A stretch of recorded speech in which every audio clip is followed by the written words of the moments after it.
new gym fucking socks. Chose Tyler Perry, he made plays for the block. Wasn't even about to rap on this, but it knocks. Where you tryna go, cause it's smoke at the top. Spade at the party, throw them bitches in a truck. We was just on Young Street, they was eating it up. My life ain't a movie, bitch, it's just us. They can't find a shooter, bitch, cause it's us. Us, it was us.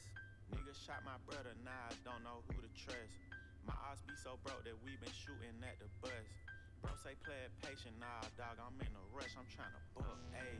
I'm tryna shoot, he tryna clutch, ayy. I'm tryna add him to the list like a deluxe, ayy. I'm tryna watch the windshield fall from off his truck, ayy. I'm tryna smack his twin and show him it wasn't luck, pussy.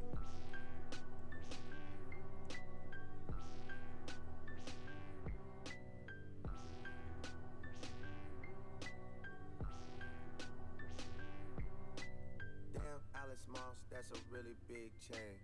Really, it's no wonder why my neck is in pain. Damn, Ice Man, your initials just changed. Mr. Recoup, that's my other nickname. Spade at the party, long wheelbase range. Chances are I'll probably never see these hoes again. No face beat, that's my motherfucking hitter. Drake is your daddy and he couldn't find a sitter. Every single year, what I'm grossing, nigga, bigger. If I really pop it, I have some niggas triggered. My bad. I ain't no real rapper, I'm a fucking grave digger. Pussy. He don't like me cause my niggas killed one of his niggas. Bitch. Pitch black paint, but the seats stay vanilla. Go. I converse with CEOs, you talk on the pillar. Go. Watch me do the training day and smack your main hitter. 21. I got 50-some old schools like my name Spitter. 21. All these niggas cap, they exaggerating hats. Pussy. Go against the mob, you be laying on your back. I don't speculate, if I speak then it's the facts. We the type of niggas cut the tails out the rats, bitch. Us, it was us. Niggas shot my brother, now I don't know who to trust.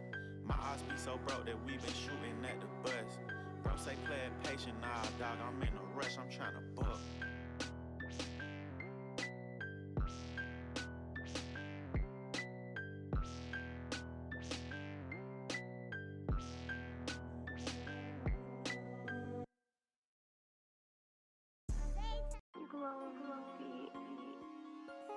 Yeah, I got a bad little bitch, she a cutie. And I'm still sipping lean with the juice. Got an automatic stick and a Uzi. And my niggas brazy in the can with the shoes. Yeah, we had to slime him and the niggas so clueless. Blood Fox 5, he might put him on the news. Getting so hot, think I touched the moon. Shit getting so hot, it's looking like the flu. Can't tell a lie, I spoke it, then it's true. Always outside, yeah, I'm on the move. Just a part of the game, I don't make the rules. Play with the game, nigga, you a fool. We gon' take your whole plate, nigga, fuck your food. It's not like a race, all we got is two. See, that shit was a dream, then it came true. Bitch, I'm tryna stay green through the fucking room. I can't give you a ring, bitch, you not my boo. I keep seeing strange things tryna move. That little bitch a perk, now she getting loose. And I know it hurt when I flex on you. Get that bitch to that curb, then I pour a deuce. Little nigga nerves, get them boys a boo. Tell that little boy throw his rest up. And I might play that little bitty bit like a lesson. Guess I'm little only baby, youngest flexible. I put that bitch in my cash on the dresser. Smoking exotic gas, it made my chest hurt. Why need more rats, nigga? Yes sir. That bitch was ugly, so I had to next her. I wouldn't make it, damn, I know that hurt. Yeah, I got a bad little bitch, she a cutie. And I'm still sipping lean with the juice.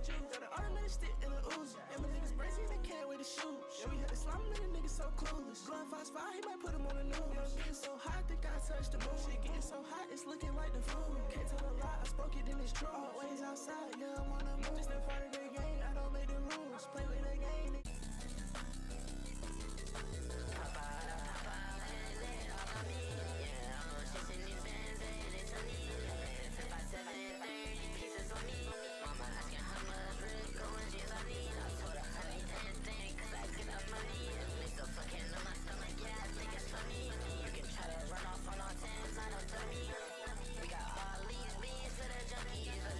You better leave for that shit get ugly. The fun shit jumping.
Coming next, I got a... Alright, what's up guys? What's up guys? What's up guys? How are y'all? Good evening, good afternoon, good morning, wherever y'all watch from. It's the first time streaming on Twitch, Kick, YouTube, Trovo, streaming on all 4 platforms. Alright, so basically this is what we're gonna get into tonight. Very short stream. Fall Guys and reactions. That's it. That's what we're getting into. Alright, let's start.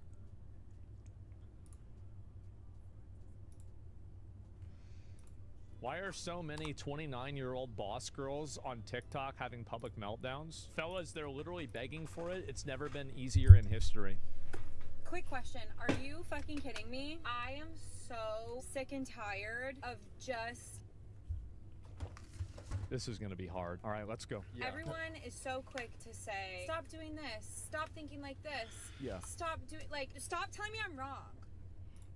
Why don't I have a boyfriend? Oh no! This is the equivalent of a guy surrounded by lolly figurines and there's like a bunch of Taco Bell stains on it. Where's my girlfriend? I'm hungry. Who's gonna make me dinner? You're the same thing. Therapist, my family, my friends, that I'm just doing everything wrong. I'm healing wrong. I'm thinking wrong. I'm training wrong. I'm doing relationships wrong. Stop comparing. It's not even about comparison. Like So wait a minute. Let me get this straight. Your friends, your family, and your therapist all say that you're wrong, but the comment section on the internet, they know me. I'm actually right. Genuinely just want love in my life so badly. Don't you get any weird ideas, eh? Baldy's taken. I hate all of you! It's literally not about anyone else. It's just about me and what I want. I feel like I have done so much work on myself. I have built a beautiful life for myself. I'm happy. I'm successful. I'm independent. No one cares. Guys don't care. Guys don't date women for their financial success. That's now, true. why is that? It's because of biology.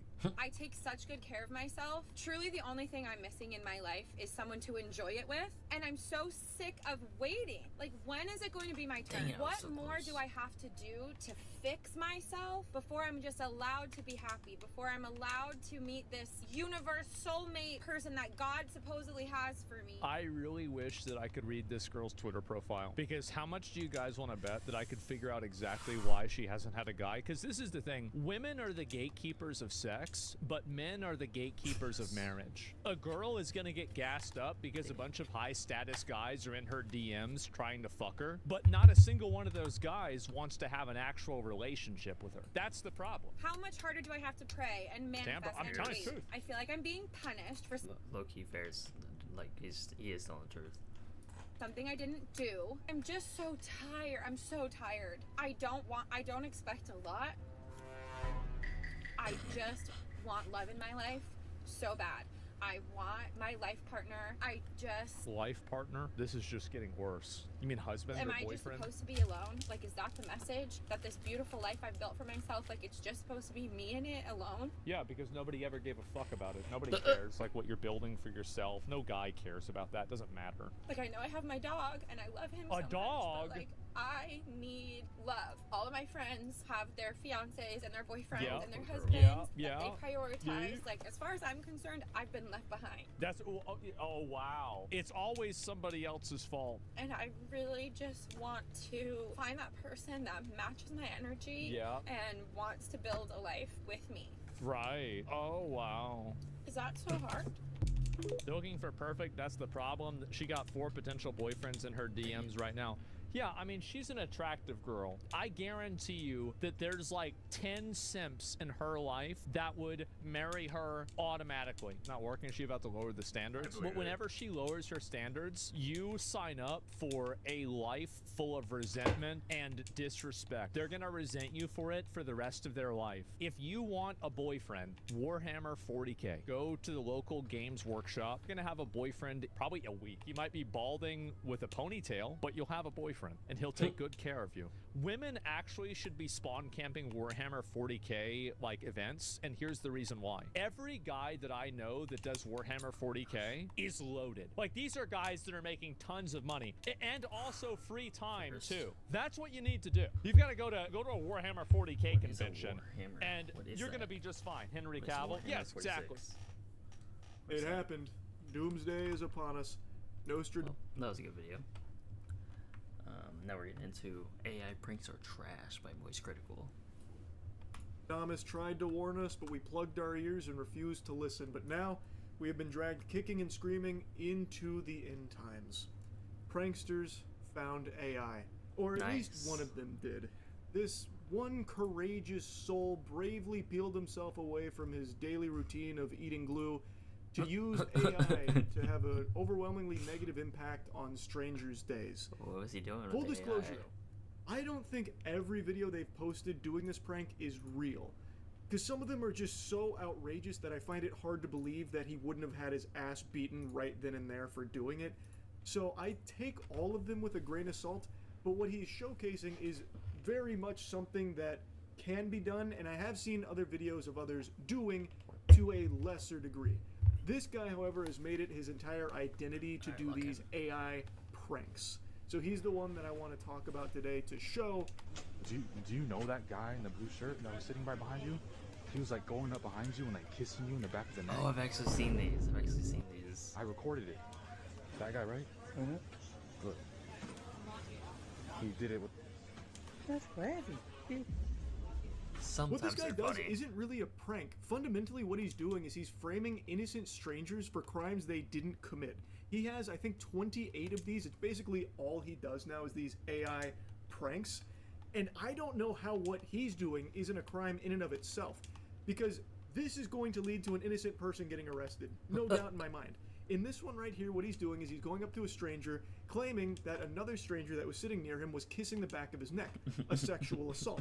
And then he shows him a video of it and is convincing the guy that it happened and is goading him to confront that gentleman, who did not do this, by the way. This is all an AI-generated video that he is now trying to fan the flames of an actual fucking fist fight. No, I've actually seen funny AI prank videos. Like, I've seen a guy, he has a video of an AI mannequin just moving around. He's like, bro, did you see the mannequin?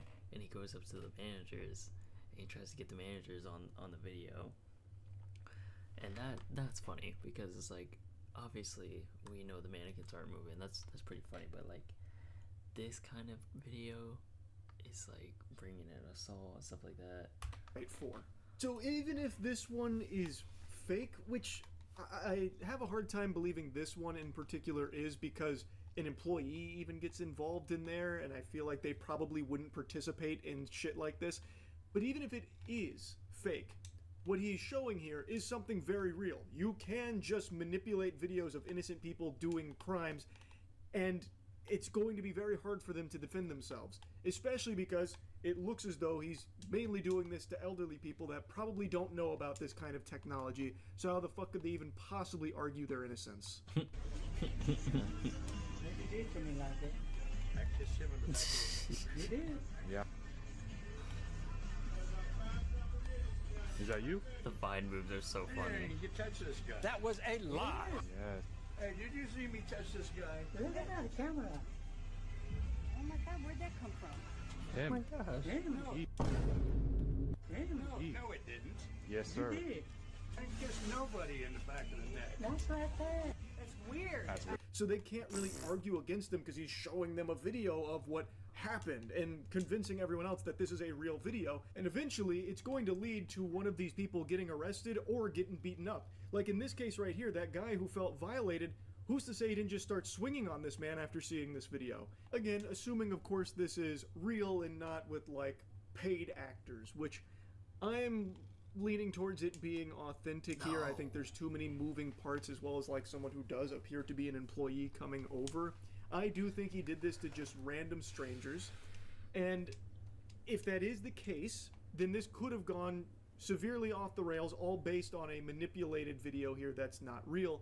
And this corny goofball has the audacity to say that these are harmless pranks and that what he's doing is, you know, basically a righteous effort as an AI social experiment to raise awareness on how AI can be dangerous. Do y'all believe that's true? Do y'all believe that's the edge he's trying to pull?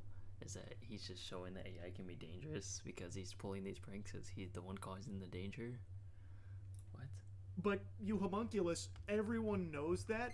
This is a very legitimate fear a ton of people have, where someone like you could fake a video of them committing a crime to get them in trouble. This isn't some valuable PSA. This is something people already know about and are already worried about. There's absolutely nothing educational about just framing these innocent people as criminals or like sexual degenerates or something, or trying to like have them fight each other like fucking fisticuffs, all based on AI generated videos. That doesn't do anything besides just have an overwhelmingly negative effect on these strangers. When you guys are like taking forever, he got mad and like went back there.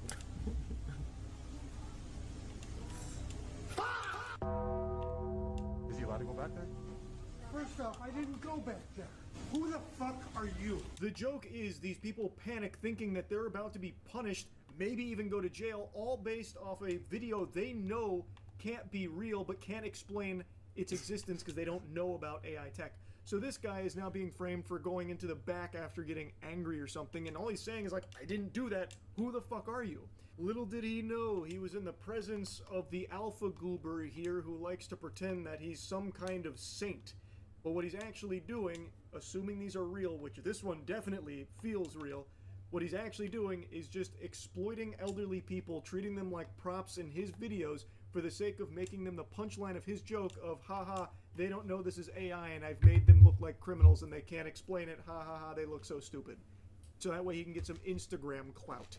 So I got like a couple calls saying there's like a man in here like popping, like stealing stuff out of people's pockets. Did you see the video? Yeah.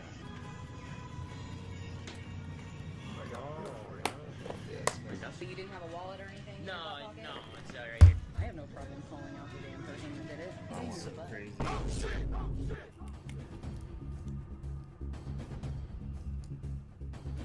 Enemy spotted. Here he's actually going up to store staff. Why would he go to the store staff and why would he let them go to the other customer? That's so rude. Like, he should have stopped the prank. About a stranger pickpocketing one of the employees. Again, this is a crime. They even all go together as a group to confront this guy they think stole from this man or was attempting to. Who's to say they wouldn't have just called the police right then and there and this innocent man being taken away in handcuffs? Now, I imagine at that point he probably would have stepped in and said it's an AI-generated video. Maybe, but maybe he wouldn't. Maybe he would be afraid that then he'd be in trouble. So maybe he'd just keep his fucking mouth shut, and that guy would then go to jail all based on this AI-generated video. It's terrifying. Not only is he trying to suckle from the titty of clout, but he's also just trying to promote some dog shit website that's probably a scam. It's why he has his watermark plastered all over the place there, and in every single one of these videos he is shamelessly shilling for that site constantly. I imagine it is a fraudulent website based on this guy's behavior and the way that it gets discussed here, which should be further evidence to this guy's true motives not being something positive about AI awareness, but instead to get Instagram followers and money through his affiliate partnership here with that site that he is constantly plugging. Now again, there is a chance that this is all scripted, but I find ones like these hard to believe that he would have the wherewithal to fake it and be able to get this many people on board with it, because that does appear to be like actual Sprouts staff. Like, they are wearing a uniform, they are coming from the back of the store. This is not a set, it doesn't seem. This Instagram account is not nearly big enough to have some kind of sound stage out there in LA to put together like a Sprouts studio look. Like, it's not fucking Pluribus here or anything. Like, it feels like he is actually at Sprouts. Those are actually employees, and they do legitimately go confront that guy. It feels real. Into a team member's pocket. I didn't reach into this. Why did they confront? Why did he let them confront them? You didn't magically get this on camera and you're reaching into one of my team members' pockets. I swear that's not me. The odds of that same shirt, though. No footage. What the?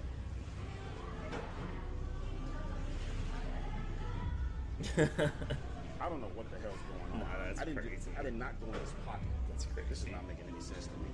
This is ridiculous. I did not touch his pockets or his pants, so I don't know what the hell this is. Now, one thing I will say is, he shows 2 different AI-generated videos here for the evidence about what happened, and it feels like it should be obvious that something's very fishy there. Like, surely the employee would have felt something, or something like that. Like, it doesn't make sense.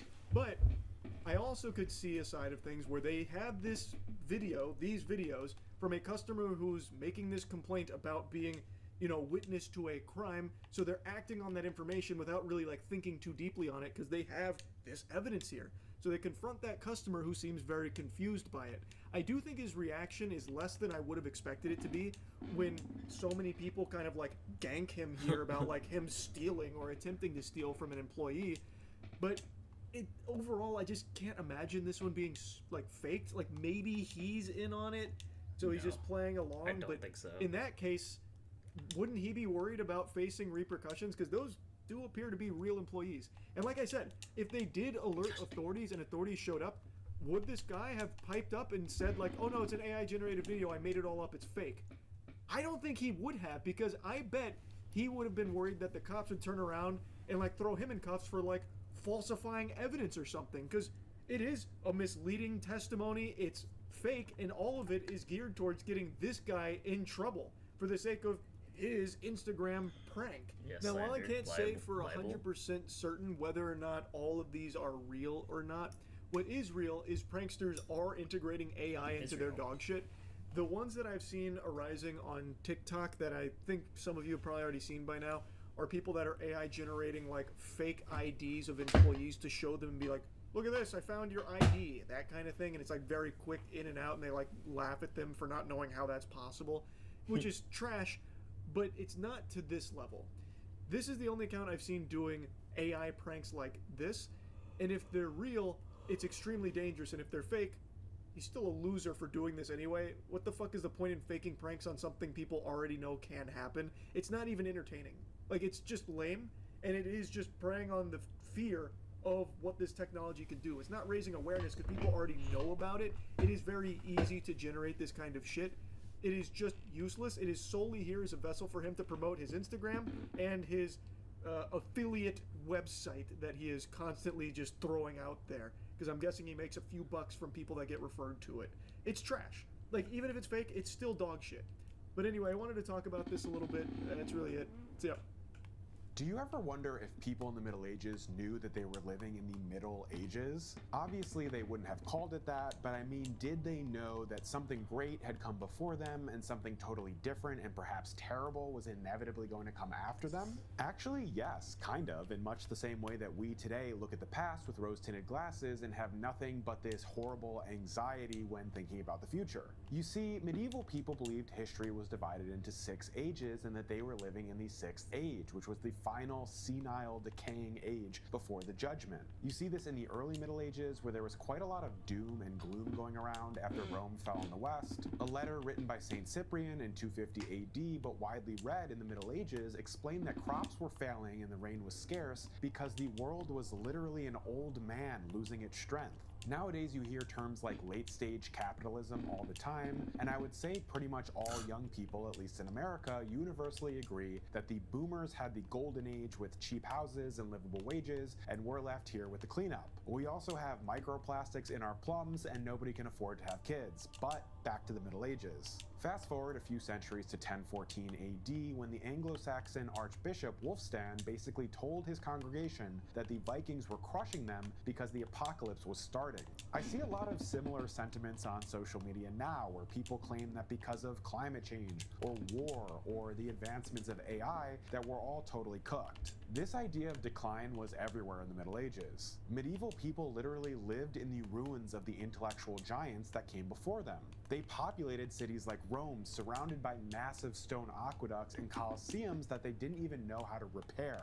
They were physically dwarfed by the achievements of the past. It seems like we're starting to feel this way about the 20th century, where we look at something like the moon landing or the supersonic travel of the Concorde. We can't seem to achieve the same things anymore, mostly because it's too expensive and there's too much red tape. For medieval people, this unshakable idea that the past was better had its own series of consequences. Originality was seen as a vice, or at least as very suspicious. Truth was something revealed in the past to Aristotle and Augustine and the writers of the Bible. It wasn't invented in the present. This meant that a medieval writer's job wasn't to create new worlds, but to organize and compile and comment on the works of the geniuses that came before him. As the philosopher Bernard of Chartres famously said in the 12th century, we are like dwarves standing on the shoulders of giants. Let's bring this back to the current day. In the 20th century, we value the auteur, the original genius who created something new. Not so much these days. In the Middle Ages, a scholar wouldn't write a new philosophy, he would write a commentary on Aristotle. In the 21st century, a filmmaker doesn't write a new sci-fi movie, they make a TV series expanding on a minor plot point from Star Wars, or at best, adapting a book series that is already established and well-loved. In his book Capitalist Realism, Mark Fisher coined the term the slow cancellation of the future. He argued that culture has stalled and is now just looping the styles and properties of the late 20th century like medieval thinkers did with the styles and properties of ancient Greece and Rome. We've essentially lost the ability to imagine a new future, and this isn't the only cultural similarity we have with our medieval ancestors. As you probably already know, most people for most of the Middle Ages were not literate. That meant they lived in an almost purely visual world with much less emphasis on the written word. Religious concepts were communicated by artwork on the walls of churches and passion plays acted out in the town square. In a weird way, we're moving back in that direction ourselves. Maybe you've heard someone refer to our current situation of being a post-literate society, where we're becoming increasingly uninterested in books and more interested in YouTube and TikTok and Instagram Reels, the purely visual world. Combine that with the fact that literacy rates are dropping among American children in primary school. This is presumably only going to get worse in the coming years. If you think about it, people becoming more reliant on visuals combined with advancements in AI that can manipulate those visuals makes for a pretty perfect storm. Umberto Eco, who you might know as the author of The Name of the Rose, wrote in his 1973 essay Dreaming of the Middle Ages that we're entering a period of permanent transition where visual communication dominates. Maybe this part is a bit of a stretch, but the scholar Carol L. Robinson has also claimed that these digital interfaces are recreating medieval manuscript aesthetics. So picture illuminated manuscript marginalia from the Middle Ages. I'm sure you've seen it. There are those weird little drawings of knights fighting snails or rabbits hunting people. They appear consistently, and from what we can tell, they are sort of the medieval version of memes. Of course, now we have Wojaks and Pepes and whatever deep-fried nonsense Gen Alpha is cranking out, but the point is that these images convey a complex shared cultural feeling, and you don't really need a single word of explanation. If I show you a Doomer Wojak, you know exactly what it is and everything it encapsulates, even though it's just a simple image. A cool example of this is the Wild Man from the Middle Ages. He's depicted as this furry humanoid creature that hangs out in the woods and creeps around at the edges of the village looking for someone to snatch. He shows up in drawings and paintings and even in carvings on church walls. There's some debate as to what exactly he represents, and he might be part of a lineage of cultural wild men that goes all the way back to the character of Enkidu in the Epic of Gilgamesh. But the general consensus is that he is the visual embodiment of a shared cultural fear of civilization deteriorating. There were certainly plenty of times in the Middle Ages, with the Black Death being a great example, where it felt like the civilized world was falling apart and a primordial savagery was returning after millennia of human progress. That's why the wild man is half human, half beast. He's like this mix of the wild and the civilized that lives in all of us, except his wildness has overtaken him.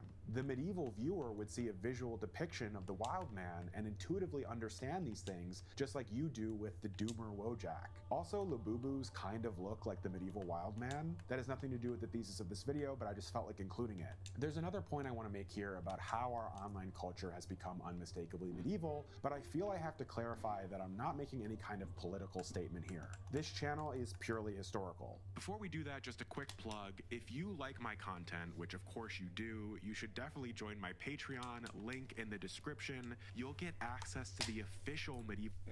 What do you think about the video so far? Do you think he's right? 2020 is being like kind of like the Middle Ages. The point about him talking about how like we're straying away from literacy as a nation and society. That's very true.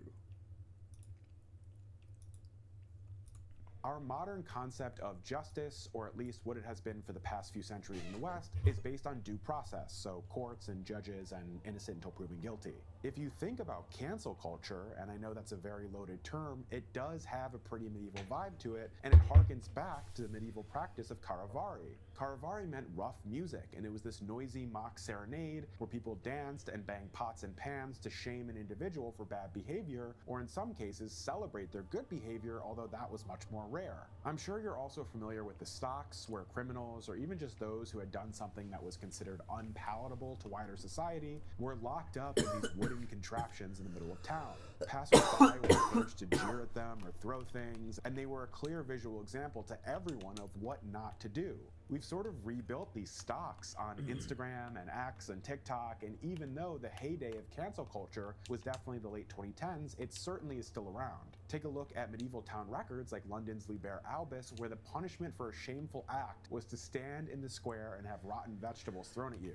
Now look at a ratioed tweet or a YouTube apology video comment section. It's kind of an identical mechanism, and I'm not saying that these canceled people don't in some cases deserve it, but it is an example of justice reverting back to the mob because we think formal institutions move too slowly. That's a very medieval way of seeing the world. True. Destruction of reputation is now once again done by the community, not the state. I want to stay on the topic of the internet because its advent was really this massive technological leap forward, but in some ways was also the beginning of our slide back to the Middle Ages. We assume nowadays, or we did until quite recently, that facts and objective journalism are the norm. Ask your parents about this and they'll tell you something interesting, or for my audience that's old enough to remember, but if you heard something on the evening news or read it in a newspaper, you generally accepted it as fact. Scholars argue that what has been called the era of print, generally from around 1500 to around 2000, was actually a weird historical exception. In the Middle Ages, before the printing press came along in the late 15th century, information was oral and fluid and rumor-based.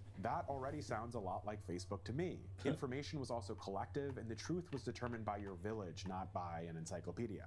This actually led to some pretty awful outcomes, like the story of William of Norwich in 1144. A boy, William, was found dead, and the people of Norwich accused the local Jewish population of being responsible for the crime. They said that not only had the Jews killed William, but they had also ritually tortured and crucified him. This legend, which was nothing more than an ill-intentioned local rumor, became a cult, and William took on the status of a holy martyr. This exact sort of thing has happened throughout the world in the last decade or so, solely because of misinformation spread on social media. The Rohingya people are a Muslim minority group in Myanmar, and maybe you've already heard of what I'm about to say. For people in Myanmar, Facebook was their only way of accessing the internet, and it came pre-installed on their phones. As you probably know, the Facebook algorithm favors engagement, and negative emotions drive engagement, so it wasn't long before Facebook in Myanmar was full of hate speech against the minority Rohingya. This led to rumors that were pretty similar to the one about William of Norwich, like the 2014 rumor that a Muslim man had sexually assaulted a Buddhist employee. The military in Myanmar realized they could use this, and they set up hundreds of fake accounts to flood Facebook feeds with propaganda.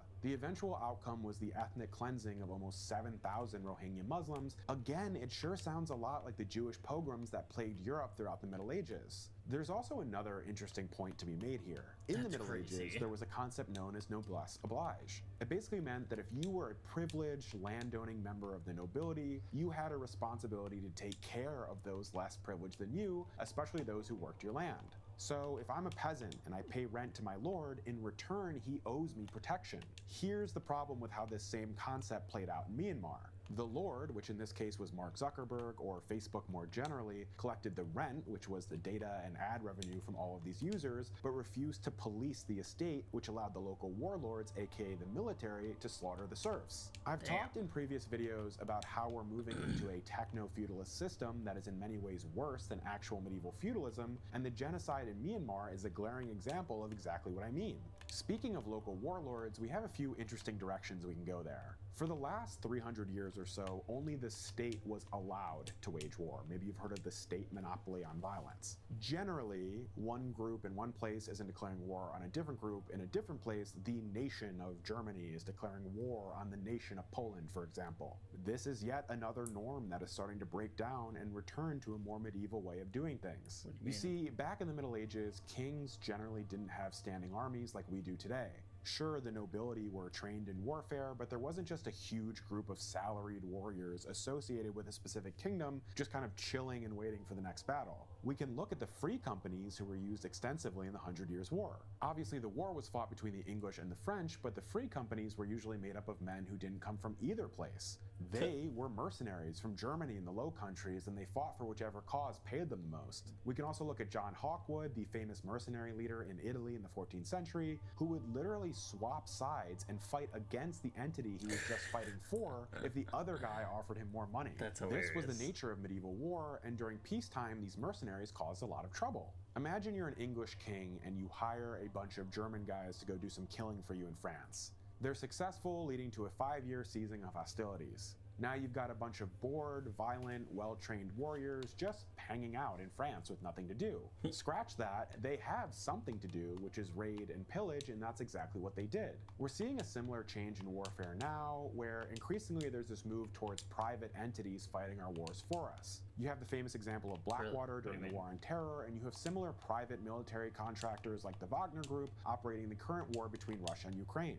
There are tons of news reports coming out all the time about these contractors fighting in various conflicts in Africa and the Middle East especially, and because they exist in their own category, they're operating independently of national laws in the exact same way that the free companies did. It's a scary thought, and this isn't going away anytime soon. Speaking of national laws, let's talk a little about overlapping sovereignty. We're taught with our current maps that the world is this coloring book where you have to stay inside the lines of your country that you live in. But if you look at a map of who owns your data, who defends your bank account, and who controls the satellites over your head, those lines start to disappear. In a way, we're moving back into something like the Holy Roman Empire, where you serve 5 masters and none of them agree on the rules. Let me dig into this a little more. In the year That's basically what it 1990, is. We're all let's say, serving if the you were corporate standing in leaders. Paris, you were subject to French law, period. This system was created by the Peace of Westphalia in 1648 to stop wars of religion. Prior to this, in the Middle Ages, the map looked more like a Venn diagram. If you were in Paris in 1300, you were subject to the King of France, but also the Pope, maybe even your local guild. These authorities overlapped and competed and usually tended to ignore each other. Now, in the 21st century, we have sovereignty being eaten from 3 directions in a similar way to what medieval people experienced. You've got supranationalism, so for example, the EU passes a law like USB-C mandates, and suddenly Apple, a US company, changes its phone design for a user in Missouri. The sovereign US government didn't pass that law, but US citizens obey it. In the Middle Ages, you had free cities like Venice and Lubeck that cared more about trade with each other than the places that they were technically inside. We have that now too, and London and New York have more in common with each other than the rest of the country they exist in. Parag Khanna, the author of Connectography, argues that global supply chains now matter more than borders. A banker in London is functionally a citizen of a global archipelago of capital more than he's a citizen of the UK. Finally, you've got corporations starting to act like warlords. When Elon Musk decided whether or not to turn on Starlink satellites over Crimea, a private individual was making a sovereign military decision that determined the outcome of a battle. That's literally about as medieval as it gets. There's more to be said here than I can fit in this one video, and if you're interested in this specific subtopic, definitely check out Hedley Bull's book, The Anarchical Society. He wrote it back in the late 70s, but even then he was able to predict that a neo-medieval world order was coming that would be defined by overlapping authority and multiple loyalties. Basically, he argued that people would eventually stop looking to the state for everything.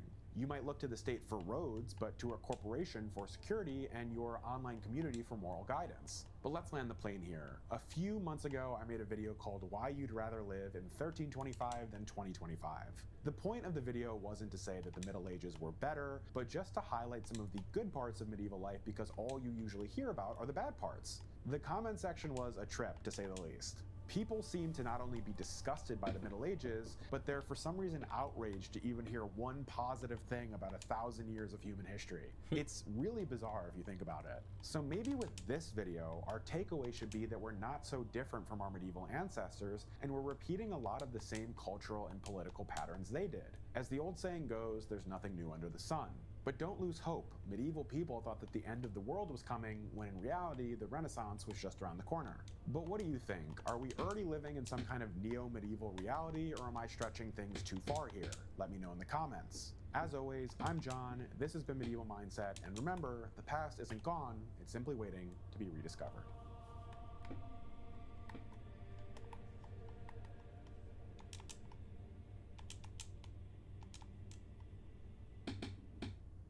the models are getting better, and they're all going to get really good. And maybe we should be focused more on how people are using these products and the engagement behavior. I mean, they're primarily using it to cheat on schoolwork. That's the #1 use case still. And they've gotten insane at that. The ability to just use like screen snap, answer the question. I think Google Gemini with Nano Banana can, look at this. This is AI image generated. As in, you can write the problem in your own handwriting and it will solve it for you step by step in your handwriting. It's cooked. Students are gonna learn nothing and have AI do their homework. Like he's talking about like it's in the far off future. This is happening right now. This is happening right now. Most students I know use AI to understand and get answers rather than just straight up copying it. You might know the nicer students. I don't think that's the spread. That sounds like copium, bro. That sounds like copium. I'm not sure. I'm sure some people do. I'm no doubt. But you know, I have friends who are teachers. I got 2 friends who are teachers in Arizona, and what they tell me is that it's cooked, bro. It's just cooked. People are cheating on everything. Oh my think gosh, about Gemini training on YouTube videos. Does that mean we get AI truck drivers in the future? I mean, maybe. Yeah. I took every shortcut in high school, and this has been around. I would have used the fuck out of it. Yeah, if this had existed when I was a League of Legends addict in college, I wouldn't have learned a single damn thing. And I barely learned a damn thing as it is. I would have cheated on everything, bro. Like, the system isn't designed for this level of tech. This tech breaks the school system. I feel like you can't cheat regarding languages. You actually need to speak it. I mean, for real world use cases, yeah, all this cheating won't help, of course. But the way school is set up is like, a lot of it's based on grades, on assignments, on homework, on writing things. And if you can cheat on that and get the points, you can often skate through without having ever learned anything. And then you can even graduate without having learned anything. That's the idea. You can't cheat in-person finals. First of all, a lot of people do. I don't know how to break this to you. People use their...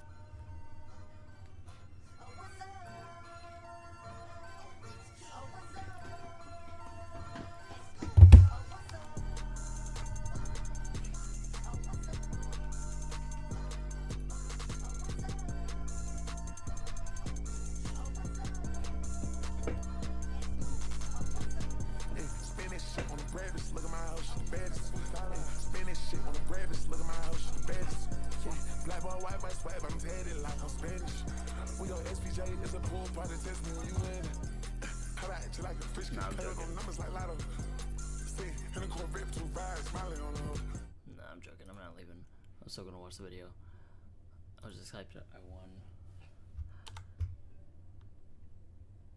What? I feel like there was another video. Yeah. There's. Okay, we're good. I still have a couple other videos. Your phone to cheat because now you can snapshot it and it gives you the answer. So people are cheating on that. You know, that's a good point though. Listen, it is a great tool to learn. It really is. Using ChatGPT and now Gemini, I've tried both. What's to quiz myself on something is like a really good way to get me to remember it and actually understand it. Because that's how brains work. You need like the tension of trying to solve it. You can't just ingest the information. You have to like stress test it, and then it actually gets locked into your brain. And it's awesome. It's great. It's like a really useful thing that didn't exist before. But that's like a tiny % of how it's used, I think.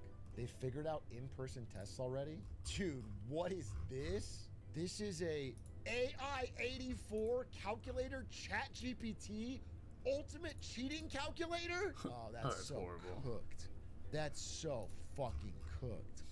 That's so fucking cooked. That's so crazy. It seems like kind of a pain in the ass, though. I'll be honest with you, having to typing the whole fucking question out like this and then having to read it on this type of format. That's crazy. See, I remember when you could download games on them. You could play Stickman or whatever. That was the big innovation when I was in high school. Dude. Blockman. It was Blockman. Block Dude. It was Block Dude, right? Block Dude on TI-84. Dude, this shit was my jam. This was my jam, dude. Block Dude? This shit was crazy. TI-84 been doing the same thing for 30 years and it's more expensive? Fucking true. Yeah, they haven't changed it. Not one bit, really. That's a business model right there. Get Lena Khan on their ass. Lena Khan got fired. I don't know how to tell you this. Lena Khan got fired.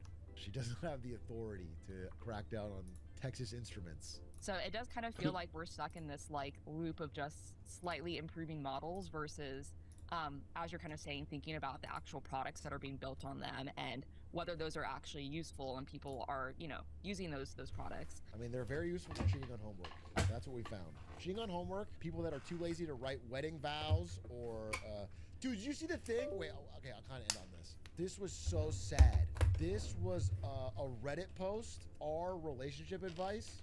He wrote, 35 male, was caught using AI to write wedding vows, and my partner, 34 female, walked out. What to do? The problem arose when it came to writing my vows. Don't get me wrong, I love many things about my partner, but I couldn't figure out how to put them into tangible vows. I decided to use ChatGPT so I can have something well written and expressive to share at the ceremony. The thing about my partner is she's very confrontational and no nonsense. If something annoys her, she immediately addresses it with no room for backing out. I also know she's expressed a disdain for AI in the past, but I didn't realize how far the hatred could go. I don't know how, but she immediately recognized the vows were AI. Oh, After I finished, she had this angry look and whispered to me, "Did you use fucking AI to write that?" Oh my fucking God! I was quiet because I couldn't believe she had noticed that and she was choosing to address it while we were on full display for everyone. She then said I either speak from the heart or she walks out. I couldn't get any words out and she kept her promise and walked back down the aisle, much to all our friends and family's confusion. Oh my God. She's been ghosting, and then they had a follow-up, and apparently they're just not together. Is this supposed to even real? I mean, you can never know, right? But this could have happened because I was at a wedding where a maid of honor wrote her vows with AI, 100%. 100% this happened, so this is not an unrealistic story. This is a very normal story. People are saying fake like this doesn't happen. Of course this has happened. This has absolutely happened. I would bet $1 million that someone has written their wedding vows with AI, of course. I wish they had the vows though, it'd be fun to read them. Absolutely, here are wedding vows which express your true and heartfelt feelings for your partner. As a large language model, I am not able to write wedding vows about a person I've never met. It's embarrassing when someone gives a speech you can immediately clock it's AI. Yeah, it is. And it's happened to me a couple times now that I've heard it. You can just tell. This is not just a wedding, it's a lifetime commitment. Holy fuck. There's a lot of people that use them on dating apps, and I can't tell if I'm dating you or the AI. Yeah, I can imagine. My cousin used AI to write a speech at our great-grandma's funeral and kept getting praised for how good the speech was. Oh, fuck, dude. There's an update post? Yeah, this is the update. This is what I'm talking about. 25 days ago, the guy had an update, and he said she found out about the Reddit post, and she was even more angry for posting our business online. He tried to give her snacks and flowers, and she didn't give him another chance, and now that's it. They're not happening. Feel free to rub salt in the room. I'm not coming back to this account. People are saying no way this story is real. What gives you that confidence? Do you think that no one's done this in the world? People have absolutely done this. I'm not saying I know whether it's real or not. I'm just saying you have no more knowledge than anyone else. And you are acting like this wouldn't happen, but this would absolutely happen. People are cheating people are literally. Chat, would y'all do this? Would y'all use AI for your wedding vows? That's a little ridiculous. Like, do you even care about the person? Should you even be getting married to that person?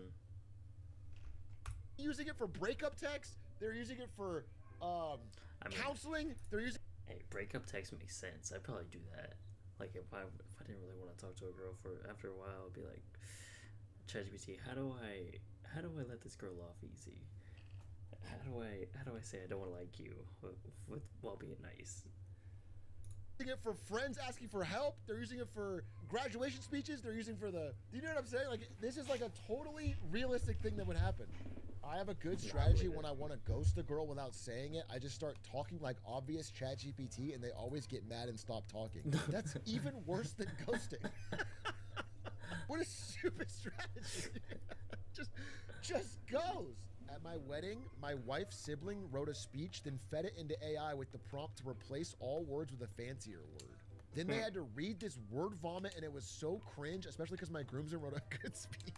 Dude, okay, here's another thing I want to say, though. It's possible that your wife's sibling did do this. But here's what I am hearing. A lot of people have been using the excuse, I wrote my thoughts and I had ChatGPT polish it up. That's what people have been saying. And that's not true. I know what you did. You barely wrote shit, and ChatGPT wrote the whole fucking thing. I know what happened. I'm sick of this. This is coming up a lot. People are like, well, no, it's really my words. I just had it. And it's like, no, dude. I know what's going on. We all know what's going on. It's a fucking prompt.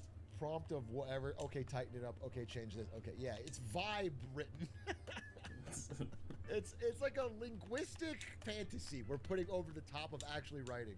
I have to go through and dumb down what group project members write. Dude, I mean, so, you know, I'm addicted to reading our teachers. I don't know why. But the number one method they have discovered to make a student admit that they cheated is to ask them to read what they wrote and explain it. Oh yeah, the kids would not. Just literally ask them what this means, what the words they wrote mean, and they can't do it. They have no idea. And then they often drop the fucking, well, I had ChatGPT polish it, but it's just been solved. This has been figured out. Is it bad though? Like if you're bad at writing but want to break up with someone, then let them down easy. I couldn't put the words together to express my feelings and intentions, so I use ChatGPT. I think it is bad because I think especially if the person recognizes what you're doing, it's horrible. That alone is horrible because to them, it's like the ultimate insult that you couldn't write from the heart, even if it was worse. But the struggle in that situation, again, if you're generating like if it's like boilerplate documentation copy or something, there's examples where ChatGPT doesn't need the writing doesn't need the human spirit, and ChatGPT can. Dude, I saw the greatest example of how AI is gonna fucking make an impact in the workplace straight up. Some dude fed an entire like 700-page Excel document into AI, and they had to reformat it for new, I don't know, like GDPR regulations or whatever. It analyzed it all, then asked the right questions on what things he wanted to pick, then it output it in the format he needed, and then he, an expert, checked it, and it was good.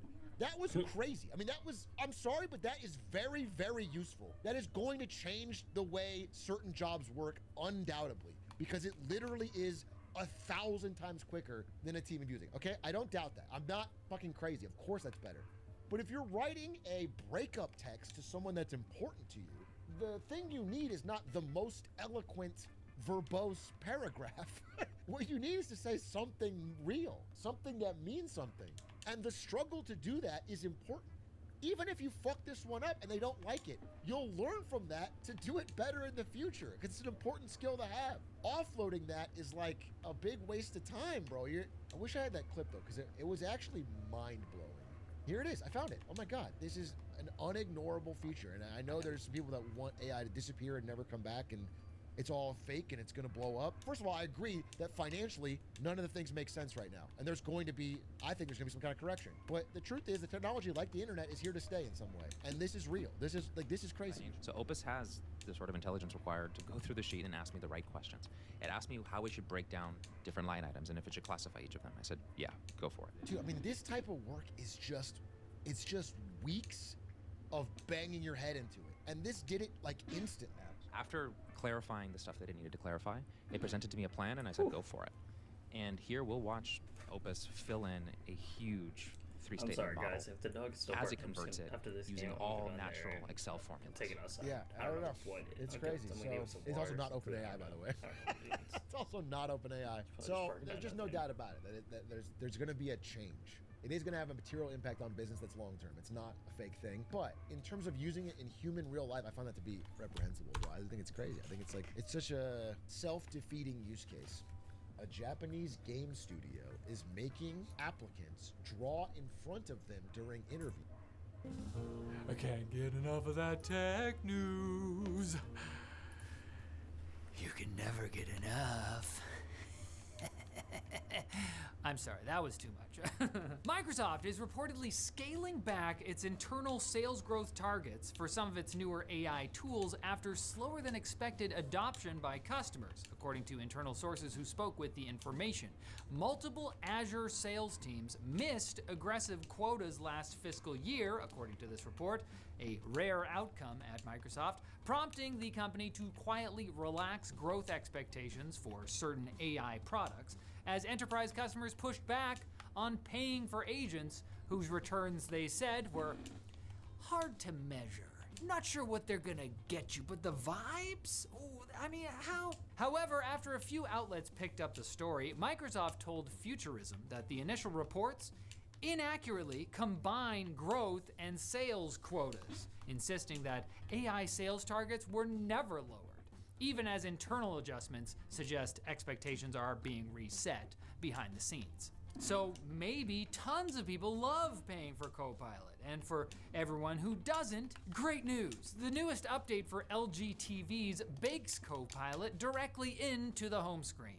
And while it can be hidden, there's no option to uninstall. Aha!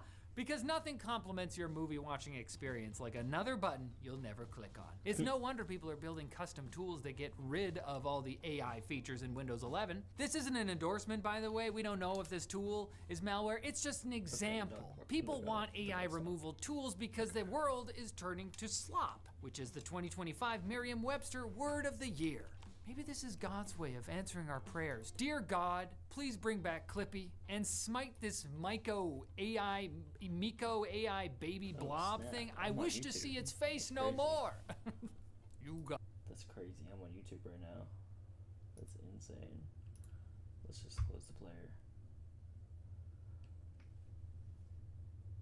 The great culture shift. Let's just scroll through YouTube a little bit.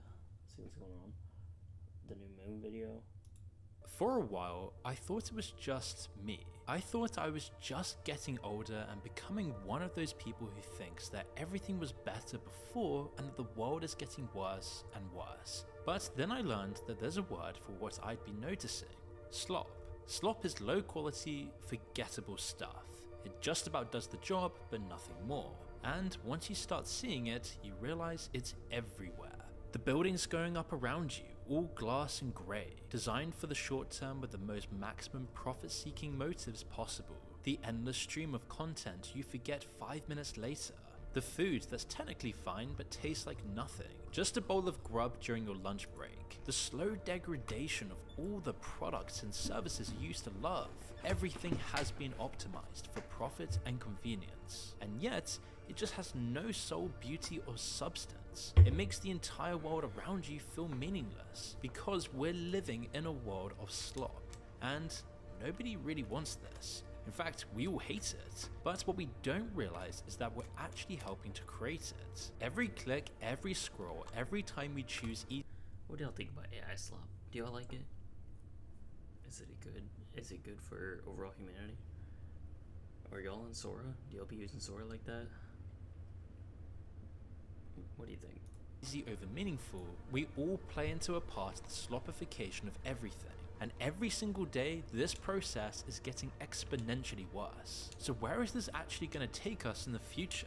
Because it's pretty clear if you look over the whole year of 2025, slop has become one of the defining words of this era. When most people hear it, they just think of one thing. All the AI generated garbage of people like Charlie Kirk or a baby laughing flooding the internet, or even just the basic boring videos with generic writing, fake images and videos, spam churned out by bots. But slop is actually way more pervasive than that. It's not just AI content, it's absolutely everywhere. And we're becoming so desensitized to this already that we're not even noticing this anymore, as we've become conditioned to just accept everything around us turning to slop. And once you start seeing this, you won't be able to stop in your own life. Just take a mundane feature of everyday life that you might not expect to have been slopified. Imagine just a lamppost. In cities like London, Paris, and Vienna, lampposts built hundreds of years ago were expected to be beautiful, ornate, and detailed. They didn't have to be, but people valued quality and beauty as well as function, so they were. Now look. That's facts. That's facts. Modernism is basically what he's getting at. His modernism architecture is slop. It just lacks creativity, it lacks design. It's just true. It's true. A modern street furniture, all mass-produced, identical, purely functional slop. This is a microcosm of the slopification of our lives. Or look at what we're eating. Huel, meal replacements, bland protein bowls designed to just be consumed as quickly as humanly possible. Now, there's nothing inherently wrong with this stuff. It can be healthy. I eat it sometimes, but it is literal slop. It assumes that all that matters about food is the calories and nutrients you extract, never the actual experience of eating itself, or what that even means. It's convenience above everything. And then there's cultural slop. endless sequels and remakes, music produced by algorithms, mind-numbing TikTok videos designed solely to keep you watching, or it'll just be another Marvel movie. Classic slop, it's never groundbreaking and it's just good enough to make money, but nothing more. And AI is just only accelerating this process exponentially. Here and in 1,000 other places we see the same pattern.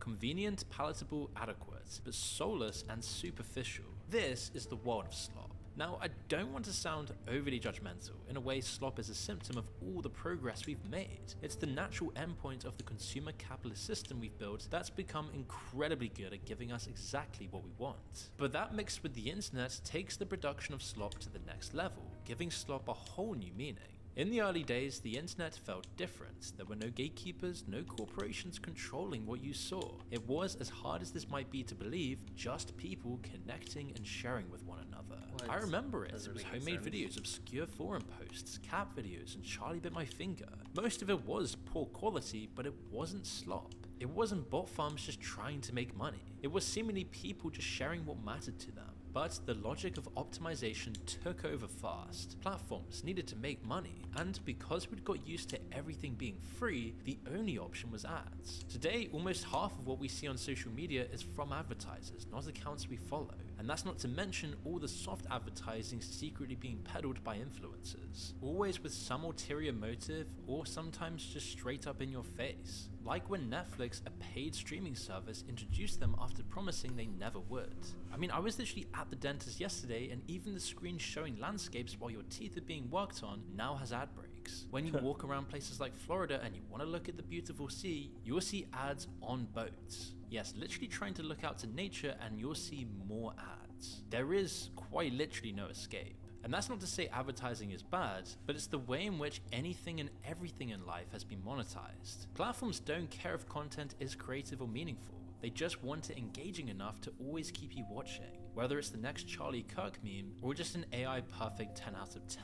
And it's the perfect formula. We consume formulaic content, our attention span shorten, we lose the capacity for anything complex, so we create more formulaic content. Then the slop we watch makes us into people who can only make slop, and the cycle continues exponentially, speeding up. But there's something else that makes digital content not just low quality, but uniform. Creators now have perfect knowledge of what works. Think about it, 30 years ago if you made a film you got vague feedback, ticket sales, reviews. You didn't always know which scenes worked. When the VHS came out you knew how many people bought it, but not if they watched it. It was the same with music, artists didn't know which songs people skipped. Today we know everything, and that's great on the surface. You watching this right now, I'll know exactly how long you've been watching for. We'll know which thumbnails get clicks, where listeners skip. Creators can see precisely what the algorithm rewards, and predictably they all started making the exact same thing. MrBeast is a perfect example of this. As he's a business genius, he wanted to track every single metric, which is why almost every video is identical. It's the same insane rapid pacing, the same insane thumbnails, rapid cuts every 3 seconds, and it works terrifically, so everyone copies it. All the top YouTubers are trying to mimic him. Platforms reward songs that hook instantly, so artists make simple hookable music. Where you don't even have to say real words, the beat just has to happen in the exact way that triggers a primal mechanism in your brain. One study found pitch and rhythm complexity in pop songs has decreased by 30%, as they continue to dumb it down to hypnotize you more and more. The machine is functioning perfectly. We're getting exactly what we engage with, so why does it feel like homogeneous slop? Because we don't really want it. Human beings have conflicting desires. Just because a platform hijacked my nervous system doesn't mean I actually wanted to watch that content. I mean, does anyone want to spend all day consciously on formulaic videos? Probably not, but it felt comfortable in the moment. So what's going on here? Why does optimization produce the opposite of what we want? This is Goodhart's law. When a measure becomes a target, it stops being a good measure. Engagement metrics were meant to show what's popular, but high engagement doesn't mean content is good, it just means it's optimized for engagement. When creators optimize directly for the metrics, they're not necessarily making better content, they're just gaming the system. And this pattern, optimizing for the wrong thing, goes back further than you might think. Mass production did the same thing centuries ago. Henry Ford's assembly line turned production into repetition. The focus shifted from craft to volume, quality to efficiency, and you see the transformation everywhere. Hand-carved Victorian furniture became flat-packed IKEA. Intricate watches became stamped products, all identical. Goods became disposable, just good enough to work but not last, always with planned obsolescence in mind. Sometimes this was deliberate. The light bulb industry formed a cartel to limit bulb lifespan. The same thing with the iPhones today. But mostly it's just the logic of mass production. Cheaper materials, faster assembly, nothing lasting. And here's where the cycle begins. Cheap disposable goods trained us to expect less. We stopped valuing craftsmanship. The more slop we consumed, the more our standards degraded. Slop in, slop out. And so by the 70s and 80s, the machine learned it didn't need better products, it needed better marketing. Nike now just wasn't selling trainers, it was selling identity. Apple wasn't selling computers, it was selling who you could become. Quality became secondary as long as it made you feel the right way. But we're not done yet. Everything we've built, the efficiency, the optimization, the perfect metrics, it's all been accelerating massively, compounding. And now it's reached its logical conclusion, and we see this in 2025 marking a new AI era. Up until now, at least humans were still in the loop. Someone somewhere had to sit down and create something, even if it were just following a formula. But AI removes even that, so now the machine produces the slop itself. Generative AI can pump out articles, images, videos, and music faster than anyone can. Shut up, man.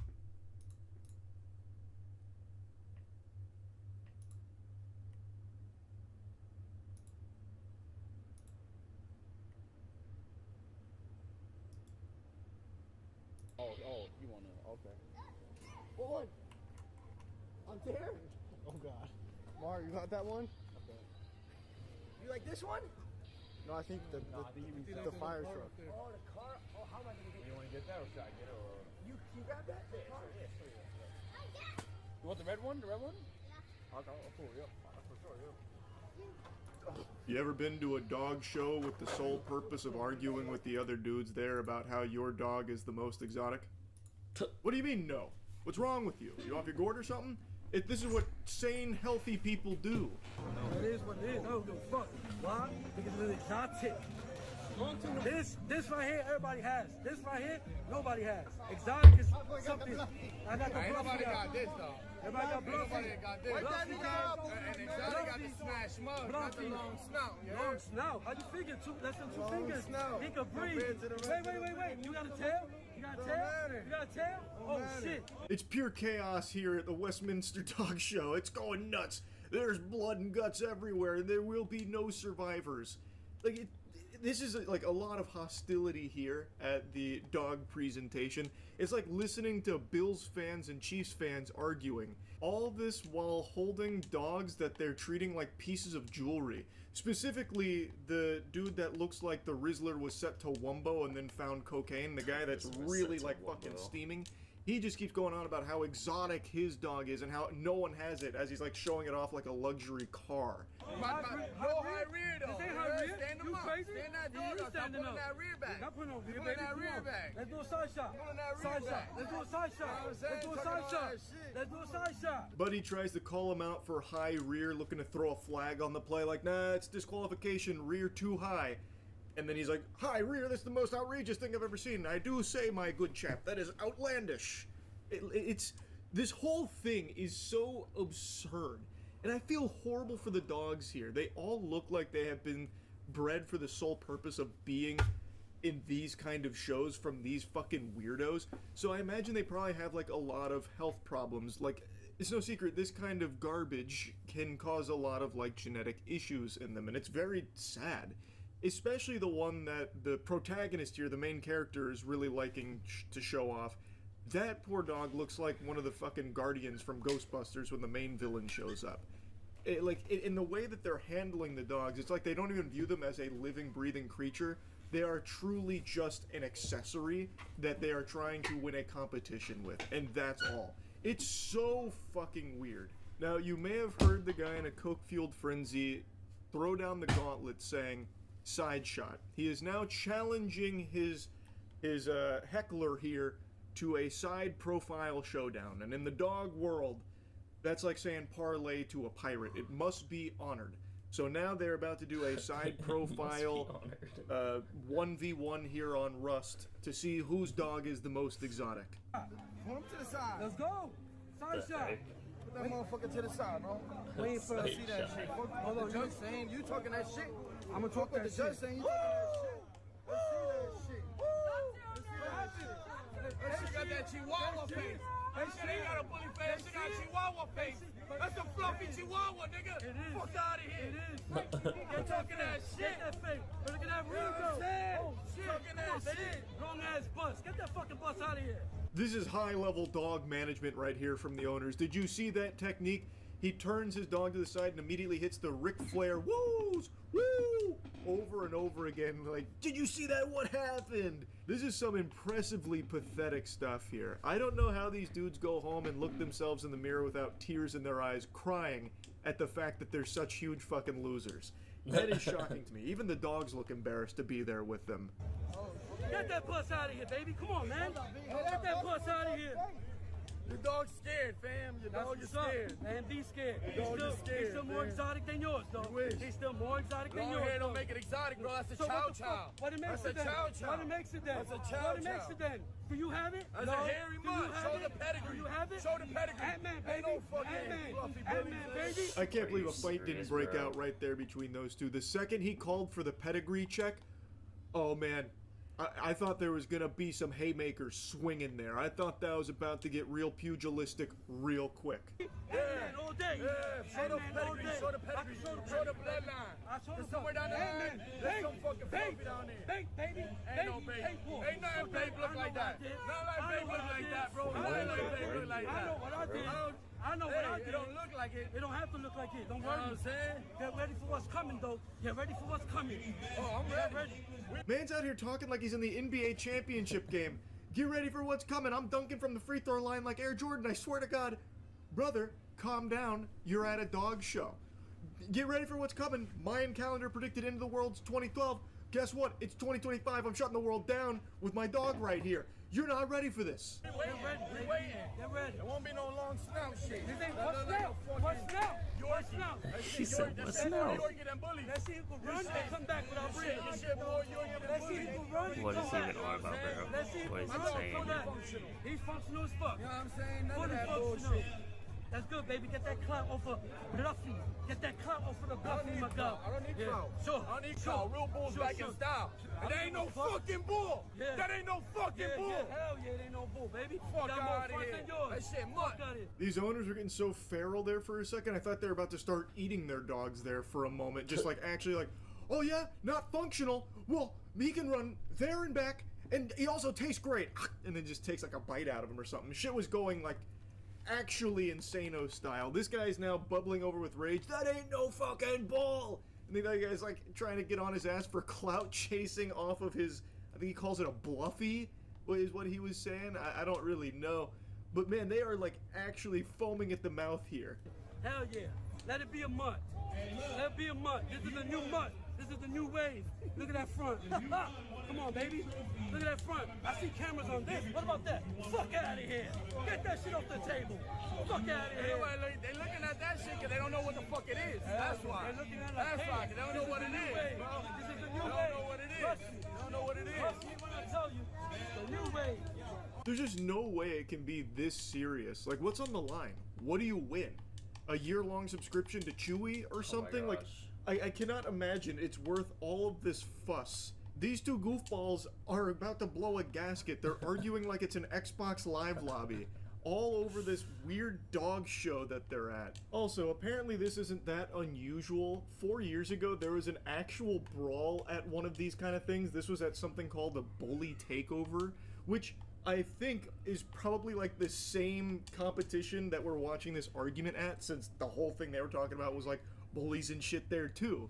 So like, it feels as though like this is less of a dog competition and more of like a place where you can bring your dogs and eat some knuckle sandwiches. It's just such an unlikely event to imagine such a heated argument to arise at, or a violent brawl. And it is a violent brawl. Like, it's like a hockey fight. I can't show you any clips because I think the video would probably get taken down or flagged by YouTube. But like, it's an actual like hockey fight where one guy's grabbing the other guy and they're just fucking exchanging blows. And apparently it was a full brawl. It wasn't just those two, but in that video right there, they were like kind of the centerpiece to all of it. So it's just so weird that these dog shows apparently are so incredibly hostile. Like, maybe all the guys who show up are the ones that are actually neutered, not the dogs, so they just go there with a chip on their shoulder or something. I have no fucking clue. but it is wacky to watch. Anyway, I saw this today and I just had to yap about it a little bit. I don't know what animal there won the competition, but really, there are no winners there. And again, I feel so fucking terrible for those dogs. Not only are the owners just loose cannon, unhinged lunatics, but the way that they have been bred, I think no doubt has led to them having health issues, most likely. And that's just super sad. Anyway, that's about it. See ya. For a couple days now, there's been a video YouTube's been shoving down my throat, recommended out the wazoo, and tonight finally caved and decided to give it a peek. It's called Pulling Over the Police Doesn't End Well from Midwest Safety. And as advertised in the title, this citizen's arrest attempt does not go swimmingly. Far from it. An officer pulls to the curb for a civilian following behind, honking their horn and flashing their lights constantly. After the civilian passes, the officer initiates a traffic stop. The reason I stopped you is because you were honking at me and following at an unsafe distance? No, I wasn't. Okay. Okay, do you have your driver's license on you? I sure don't. The chess master has made his move. There was no pressure, yet the quarterback still fumbled here. This gentle Sir Redditor tipped his fedora to the officer, and he's got him right where he wants her. So he was following her, honking, making a ruckus, flashing his lights, in what seems to be an attempt to get the officer to pull over so he can give her a stern talking to. And the way she describes it, and I guess even the way he describes it, makes it sound like that old meme, you know, the hit it, Joe, and then the guy's on like with a fucking doohickey, just like a piano with a ton of noise-making gadgets and gizmos going boom, boom, boom, penny whistle, wee, wee, wee. Like it seems like.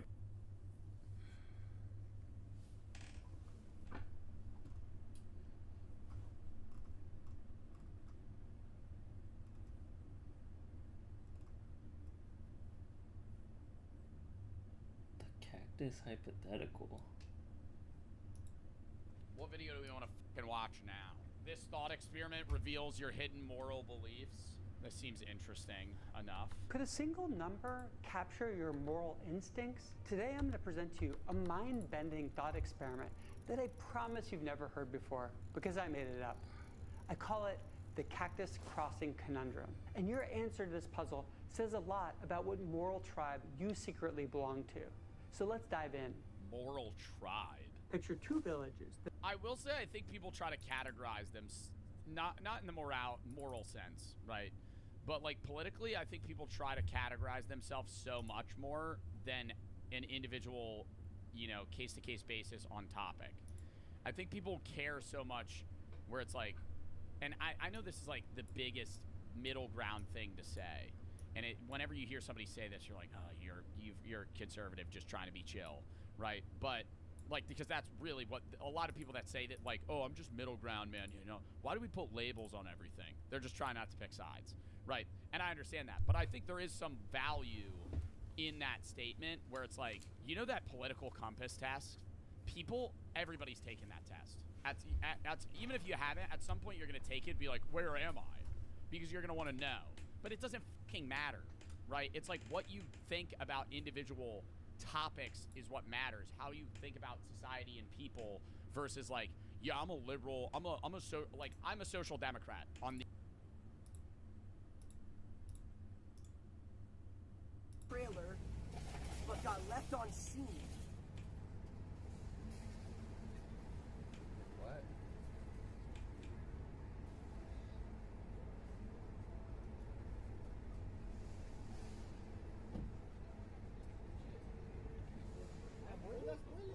What up, y'all?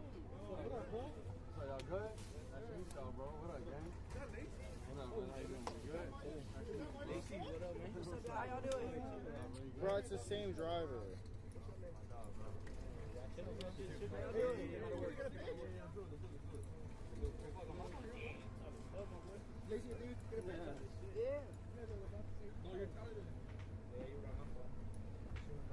No, you're good. Let's do it.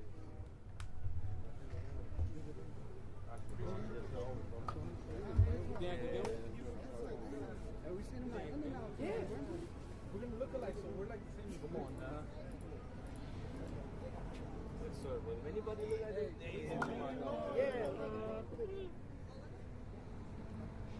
far is it, Drew?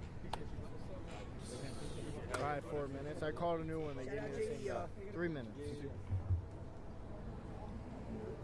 Nice to meet you guys. Oh, you're good, bro. Don't worry about it.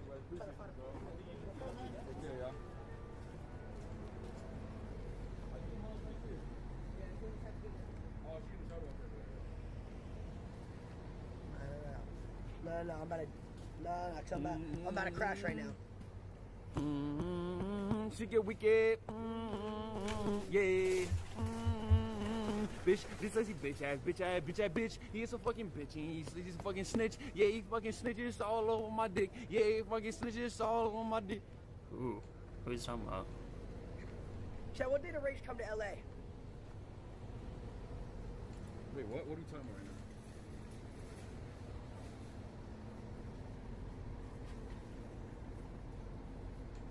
That was tough, shit. I don't even lie.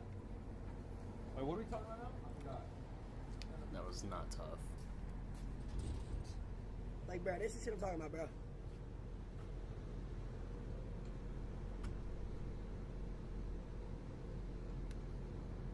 Like, this shit I'm talking about, bro. I see a tweet. Rage says he tried to be in the phase mist, but the higher-ups left him on red. I'm literally in a group chat. Rage, please come for phase mist. I will actually do anything. It's 7 days. I'm literally, and I'm calling him 3 times, trying to get him to be in the trailer, be in the thing, trying to get Rage there, and he literally doesn't answer the phone. I'm not, bro. No, fuck no, fuck no. MC Aura. That's what That's on red, exactly. Are you being serious? I don't know. I didn't watch the clip, but I'm seeing a fucking shit. I literally wanted him to come so bad, bro. He said not the phase boys, but the higher ups. We are the higher ups. You know, the higher ups. Come here, bro. The higher ups. See, this is the clip he's talking about. I low-key hit up the higher ups. I was like, yo, I'm gonna be flying around this next, you feel me? So I'm not gonna be there for phases, but if there's a way for me to be in the trailer and be there part, like, you feel me? Even if it's from across the world, I got left on delivered, gang. No, actually, they listen to what I got left on red, gang. Nice. Not the phase boys. What the phase boys? Okay. Not the phase boys, gang. It was a busy day. The niggas had a lot. Okay, so he actually did clip. It wasn't the phase boys. It was the higher ups apparently. Whatever higher ups there are. 3712 Broadline. North Hollywood. What is a good address for you? 3712 Broadlawn. Goodbye, Twitch. Oh, y'all saw this? This is weird.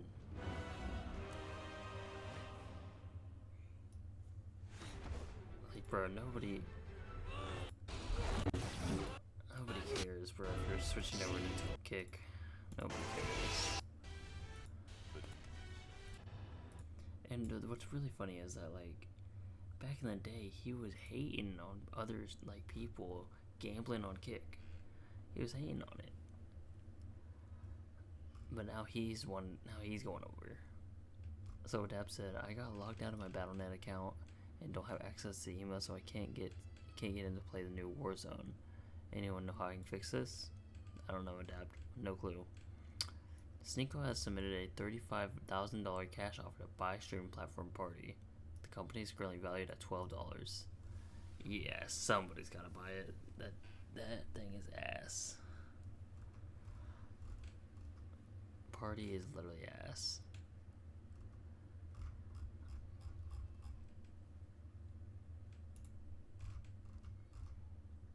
Elon Musk is now worth $600 billion. This means he could give every American $1 million and still have $267 billion left. That's insane.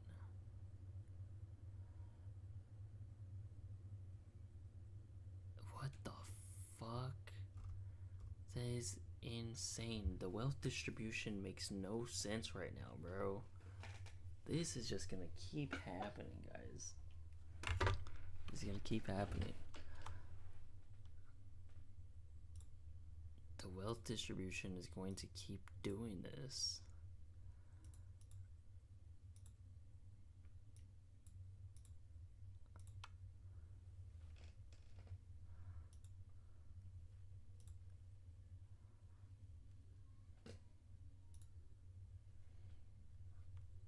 Yeah, guys, look at this. Elon Musk knows 600 billion. He could give every single American $1 million, and still 267 billion left over. What in the world? If you save 1 penny a day, that's $36,000 at the end of the year. No, it's not. No, it's not.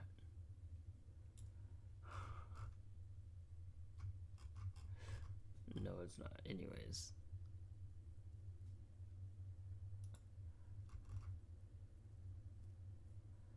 This tweet is off by hundreds of trillions of dollars. 343 million Americans times 1 million equals 343 trillion. Okay, that makes more sense. That makes way more sense. Because this math wasn't really mathing. But this makes more sense.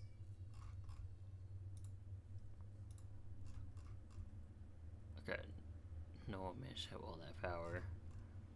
A Supermoto career flashed before his eyes after accidentally spelling the word robbed wrong while writing on a cake. Oh. Oh. You got what? You got robbed. Is that how you spell it? Oh my god, it's 2 B's, isn't it? Neon's friend robbed by strippers in Colombia. What? Who's Neon's friend? What do you mean Neon's friend? What do you say? How was he robbed? Okay.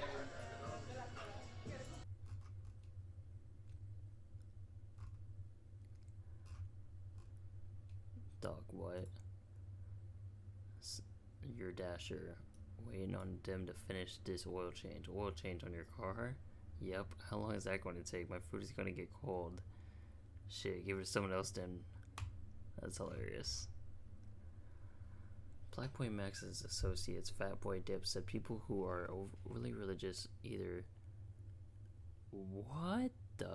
touched a kid, essayed someone, or caught a body. Do y'all think it's true? I'm trying to see something.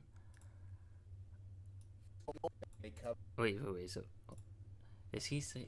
Hold on, let's just hear him out. Let's hear him out. For their bad actions with religion, that's blasphemy to me. God would never want that. Gang, I be knowing when niggas go overly religious, they either touched a little kid, sexually assaulted someone, or caught a body, nigga. Facts. Facts, nigga. Facts, nigga. Crazy take, but that's Morgan for you. That's FBD. FBD got crazy takes. Extra Emily says that friend randomly brought up her kissing cutie Cinderella in front of Ludwig right at the dinner table. Okay, by the way, this is with all my normie friends, and we're just chilling, right? And he goes, for everyone to hear, he goes, have you told everyone that you're a homewrecker? And I'm like, what? And then he's like, you kissed Cutie in front of Lud. And I'm like, why would you say that at the dinner table in front of everyone? And then I'm like, oh yeah, but you know, Lud's fine with it. And I was like, why would he say that? Like, he's like, did you tell everyone that you're a homewrecker? And I'm like, I'm not a homewrecker. But yeah, and then everyone's like, huh? I'm like, and then we were like, what? And I'm like, because I'm like, I don't know what he's talking about. El Homewrecker. Because I didn't even think of that. El Homewrecker. How did they not know that they kissed? This like she does it every year. Oh, we've seen this. Florida man gets kicked out of his home by his landlord 1 month after painting his walls. I was chasing family. Are you an idiot? Are you an actual? Wait. This is his home, correct? Like, wait. Landlord. I saw landlord. If this is a rental property, why in the world did you do this? Got the walls painted just to get booted. The fuck you think this is, a dispensary? Nah, it, dog. I was chasing family. Louis at the top. Rich, chunky. Nah, landlord should be thanking, bruh. That shit fire.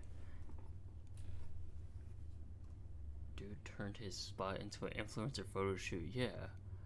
Why would you do this in a house you don't own? Exactly. That's what I'm getting at. Like, what is wrong with? Why? Louis at the top.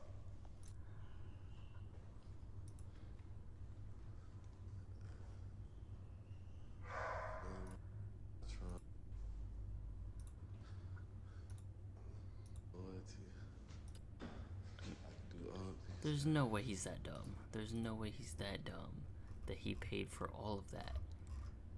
And it's a rental. There's just no way.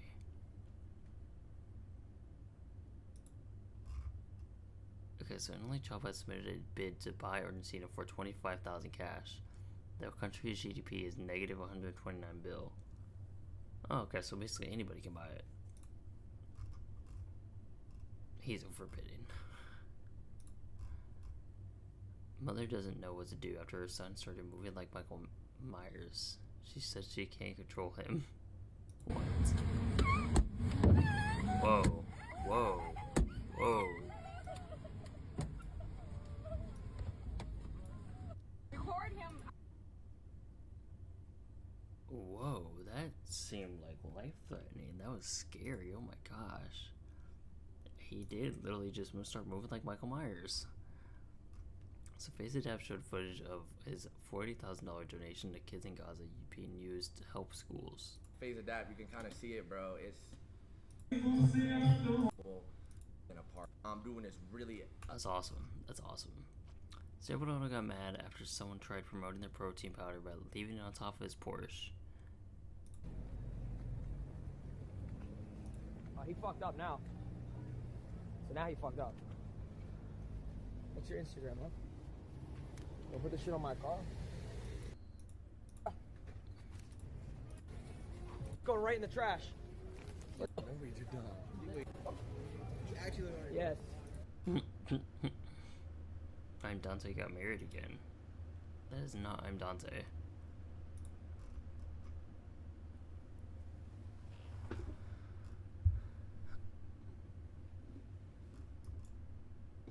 Young woman who once towed her $30,000 truck is now sobbing tears of disappointment over the brand new Toyota Camry her parents bought her.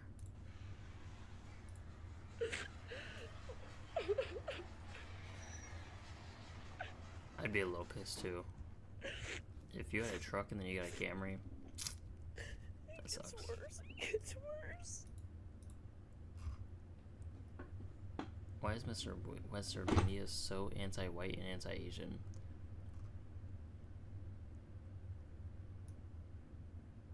Oh, the kid that crashed out and broke his mother's windshield got adopted and is being abused by his new foster family. What?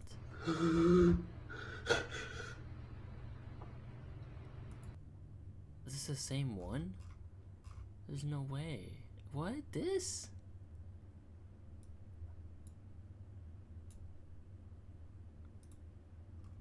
There's no way. There's no way he was put up for adoption. What? That's not how adoption works. You don't just get put up for adoption like that. If you're a bad kid, you don't just get put up for adoption. That's not how that works. Asian boy advises broke people and tells them the secret to look rich. If you're broke, take pictures of other people's shit because you can literally fake it so you make it. That's your car. Yeah.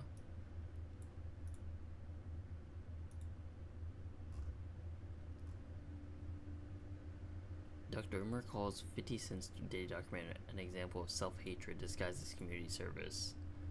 Here's what I'm gonna say about the Diddy documentary. And I have no problem with black people holding black people accountable. I'm having a problem with black people needing to expose black people that in-depthly. Yeah. But you never expose white people who do things to black people. The Roman Catholic Church has taken advantage of way more children than R. Kelly allegedly did. Right. Are you following me? I'm following. Retweet. Jeffrey Epstein has taken advantage of way more women than Sean Combs allegedly did. But where is the documentary on Epstein by black people? Where's the documentary on the Roman Catholic Church? Well. Why would specifically black people target Epstein? Most of his targets were white women. Excesses on black people. You see what I'm saying? So to me, the 50 Cent documentary, again, respect the 50, no issues there. It is an example of self-hatred disguised as community service. You see how that go? I mean, I didn't watch it, so I don't really know. I didn't watch it. DDG says he's too rich. He has a net worth of 8 mil. What do you mean too rich, bro? You are not no Elon. Yeah, that's basically what happens once you get to a point where you're like, I'm just making so much money like every minute that you're basically turned philanthropic. You start just giving your money away and stuff like that. And that seems like where he's at. American went to the very popular gas station Buckhead, ordered chicken burrito. There's so many ingredients on this small little font.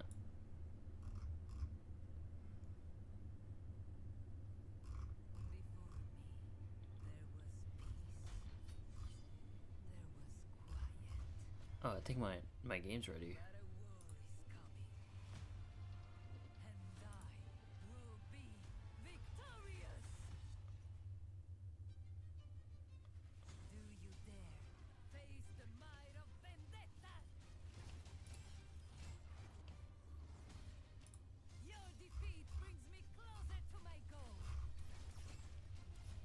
A man is suing a casino after waking up in a security handcuffed and $75K in debt.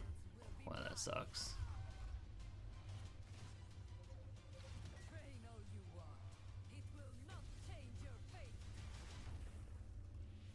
This is stupid. This is a dumb take. Stop calling it a 24-hour stream if you're gonna sleep during it. Are you dumb? If the streamer didn't sleep, then some guy who hate farm streamers for gambling and not gambling. That's so dumb, because if you want to see good content, the streamer needs to be like well rested to make good content. So I don't know what this guy's on about. Okay, I think I'm ready to get into Overwatch. Oh, y'all can't even see the game.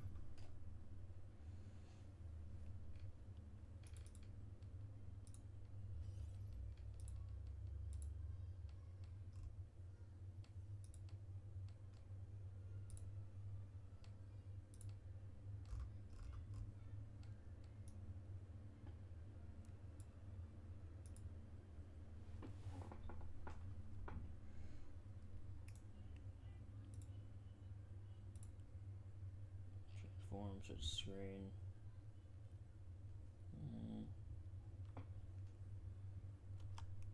I'll listen to some music.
this character, bro. I haven't played this game so long. I don't even know who that is. I don't even know what that character does.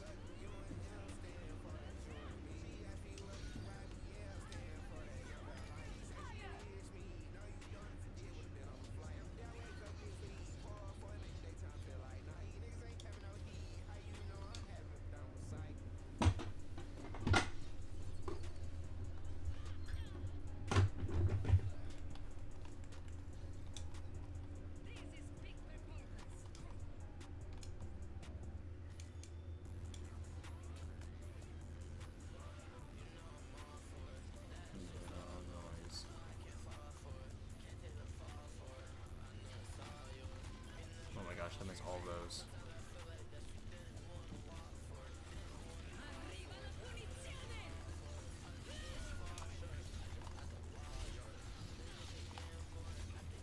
Get away, yeah.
Damn, those ones are good too.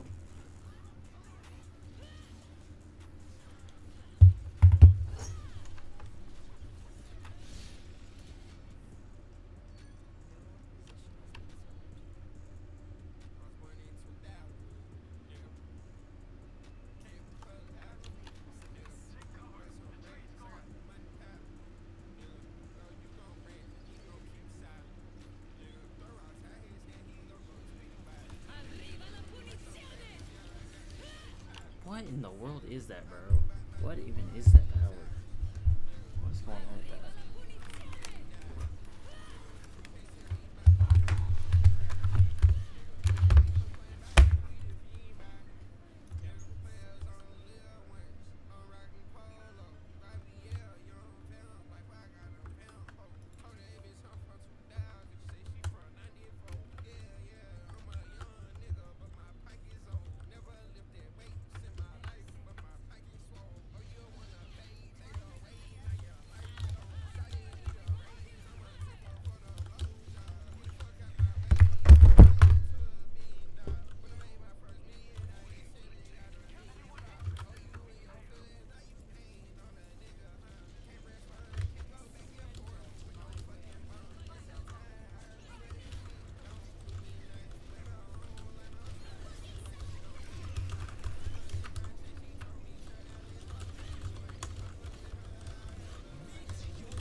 keeps coming up behind me. I don't understand. It just flies up behind me, bro.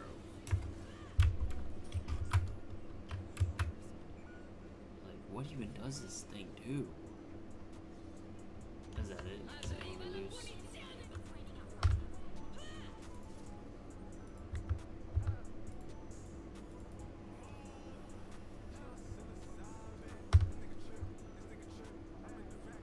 It wasn't even fun.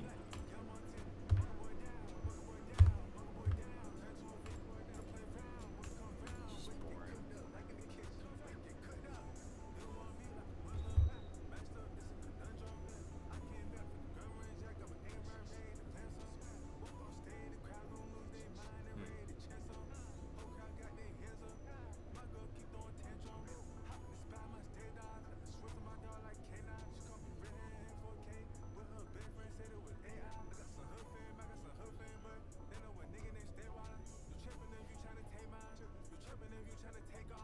It's 12:30. No, I'm gonna play a little bit more Fall Guys. No, but like, gotta get off.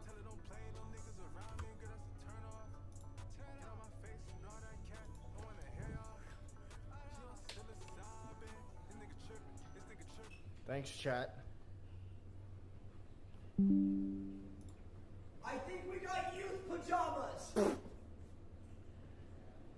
Maybe you're not at large. No, because look, even the Things are short. Oh wait, I left my camera in here. Marlon. Why are you guys laughing?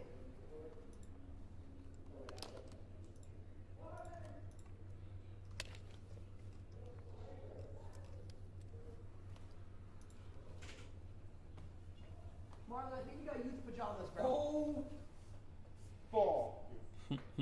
Arjun is so tired of me. Wait, wait, you look tired. Damn, Bitcoin took a crazy dip, dude. Wait, I'm on the right one. Yeah. Well, I'm about to switch it to the camera. It's nuts. In a couple of minutes. Whenever Are he's y'all ready. buying Bitcoin right now? Do you guys want to hop on desktop? Do y'all think it's a good time to be buying Bitcoin? It kinda is, low key. I feel like all the way up until like post Christmas, Bitcoin's gonna be dropping. Realistically, I think we could hit like a 79, like a 80k, 79. I don't see 75. If we see 75, that's probably gonna be like max. It's probably gonna be the lowest. It's a little tight, but it's not that bad. Like, is it that bad? Be honest, Chad. Is it that bad? Bro, how? Yes. Be honest, is it that bad? Yes. It's not that bad. It's big though. It's a little tight, but It's it's a not little bad. big on you. Maybe mute the stream. Be honest, is that bad? It's not that bad. It's big though. It's a little tight. Switch. No, I didn't switch it. I was just Is it really that bad?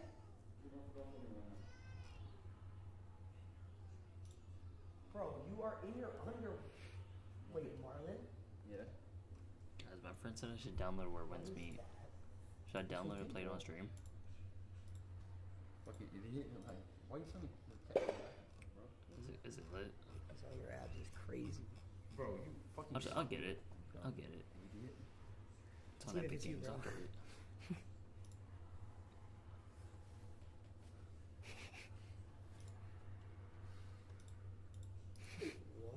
What? What is this? Fuck. Zip it up. I'm not gonna lie. Yo! Hey, yo. Back up. They go in the middle of the room. I mean, they're a little tight, but Wait, why is yours so big? what do you mean? Like, my shoe is small. Yeah, okay. My shoe's small.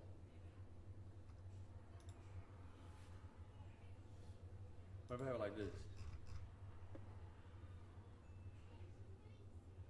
It's got kind of lacking. There should be something that says like Epic Games. There it is. Bro. I'm not brick, chat. I'm chilling.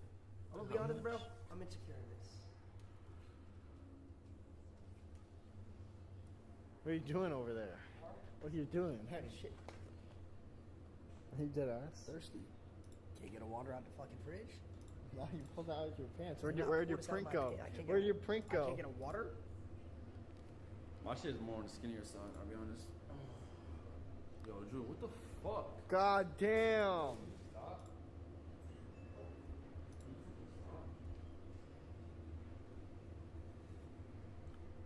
Bro, that shit goes down to your knee. Damn, Chill. Y'all chill.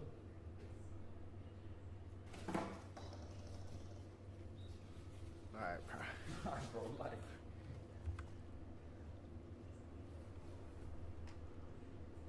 It's a little something. Do Yo! What are you thinking at? I have it wavy or no? How bad is my waist right now? Bad. Bad? Yo, Drew, you're gay. On my soul, no, that might be the gayest I've ever seen. That's gay, right? That's gay. I know. That might be the gayest I've ever seen on stream ever. Bro, we've been on. Bro, you literally humped Ron. No, that's gay. That's You gay. humped Ron. My soul, that's gay. No, it's not. You literally humped Ron. What are you thinking?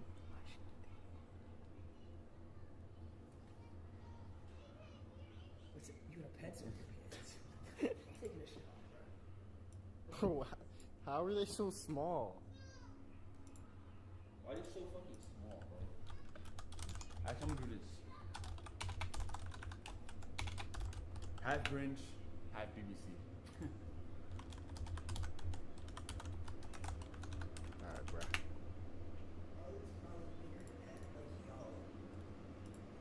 You taking it off?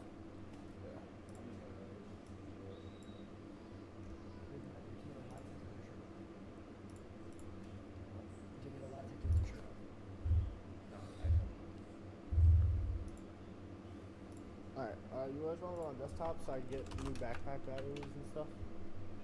Lacey? Rums, can you put on that and you guys are on hide the camera? Rums, can you put on that and you guys are on hide the camera? Rums, you guys are on hide the camera. Rums, that's right, on hide the camera. I'm so confused. Why is there an echo? Rums, that's right, on hide the camera. What is happening? Why is there an echo? Rums, that's right, on hide the camera. Rums, that's right, on hide the camera. Rums, that's right, on hide Oh my gosh, they need to fix the strings or. I said I hate how he has this thing, bro. It's so annoying. Like, it's so annoying. I said I hate how he has this thing, bro. Why did it spawn in, bro? Why does it just spawn in? For you. And where'd that come from, bro? Like.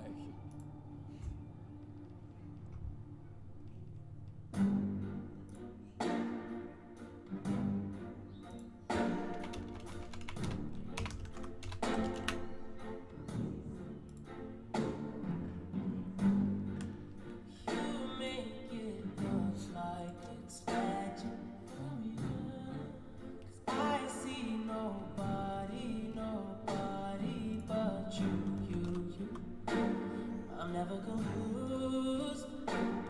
Hey, hey, I'm so used to being used. So unexpected. 'Cause I hate when the moment's expected. So I'ma care for you. Hey, yo. I'ma care for you.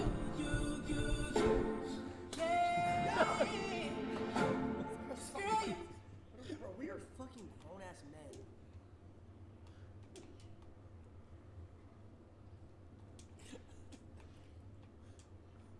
We are Grown ass men, bro. Like, actually grown men, bro. I feel so harassed. Fuck. I feel so violated.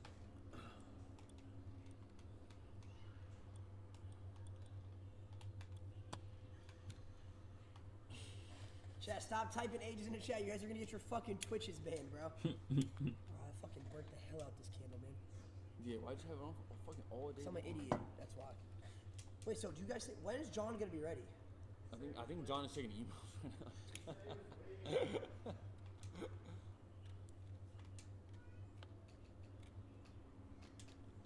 I gooned so hard. Edit's gonna go crazy. No one, bro. If I see you shit on TikTok tomorrow, bro, I swear.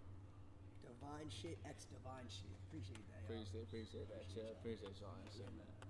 Appreciate y'all. Bro, matter of fact, they should make a new fucking award and shit. Best looking duo. Best looking duo. We might not have won best duo of the year. We would win best looking duo. For sure. We wouldn't even be close at all. Oh no.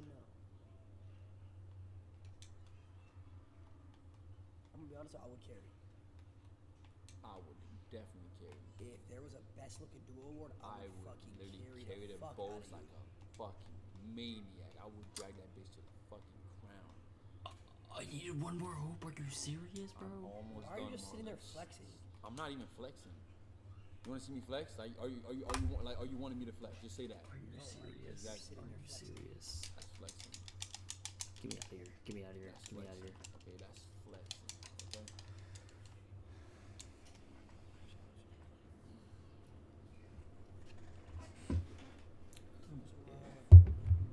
How you feeling?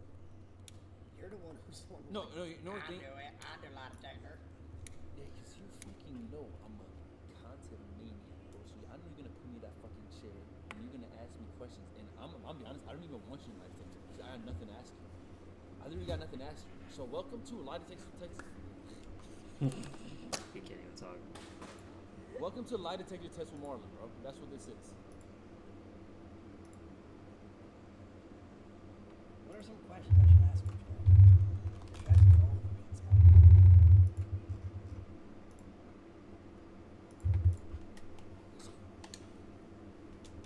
Bro, is this how you're gonna play tonight? I'm not playing controller. Wait, are we doing ranked? Or whatever it's called? Yeah. No. OG. I don't think OG has ranked. Oh, thank God. We might be getting win like 30 minutes then. Be messy, Lacey. It's gonna get so messy. I don't think it will. I'm What like, do you bro, mean by I that? swear the worst has already been asked. No, like, I don't think there's anything to hide.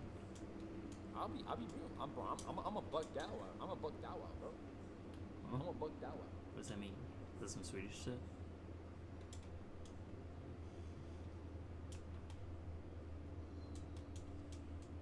What the fudge, bro?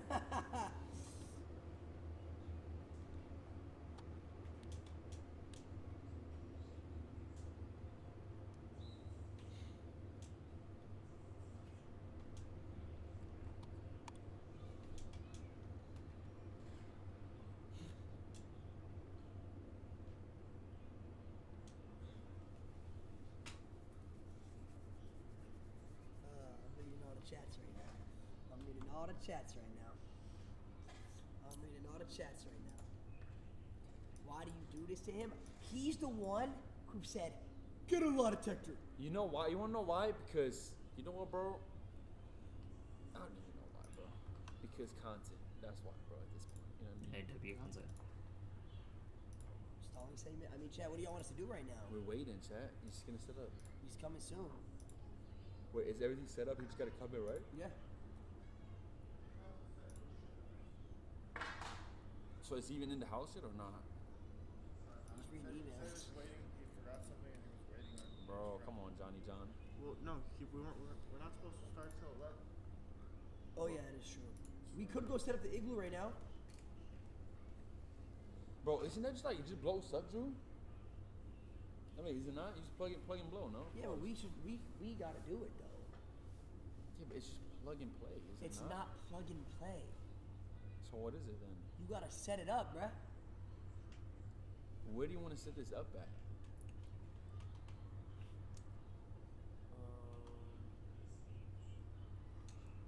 I'm thinking about this lie detector. Something a really bad idea. You don't know. Like really bad. 'Cause I'm sitting here thinking. Well, it all depends on what you ask, bro. I know, but there's things that he could say is true or false. It's not actually, Yeah. and then fucking TikToks will believe it. I know. Don't ask too crazy shit.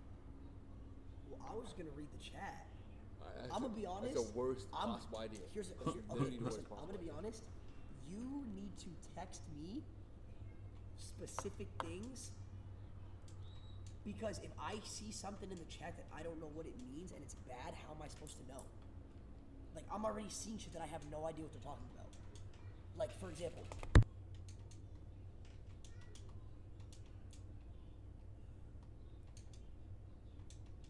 Oh, You're a fucking goat, Woo. How you say hold on when you're about to smoke, bro? You got to sit there, inhale it, be like, Bro. Yo, Can I show love or nigga's not? trying to kiss me. Yo, can I show love or It's not? good, bro. You got his shirt on, kissing my arm and shit. You good? Yeah. You good though, for real? Dead ass? Bro? Thank you, Woo. Alright, hold on, I'm remuting real quick, chat.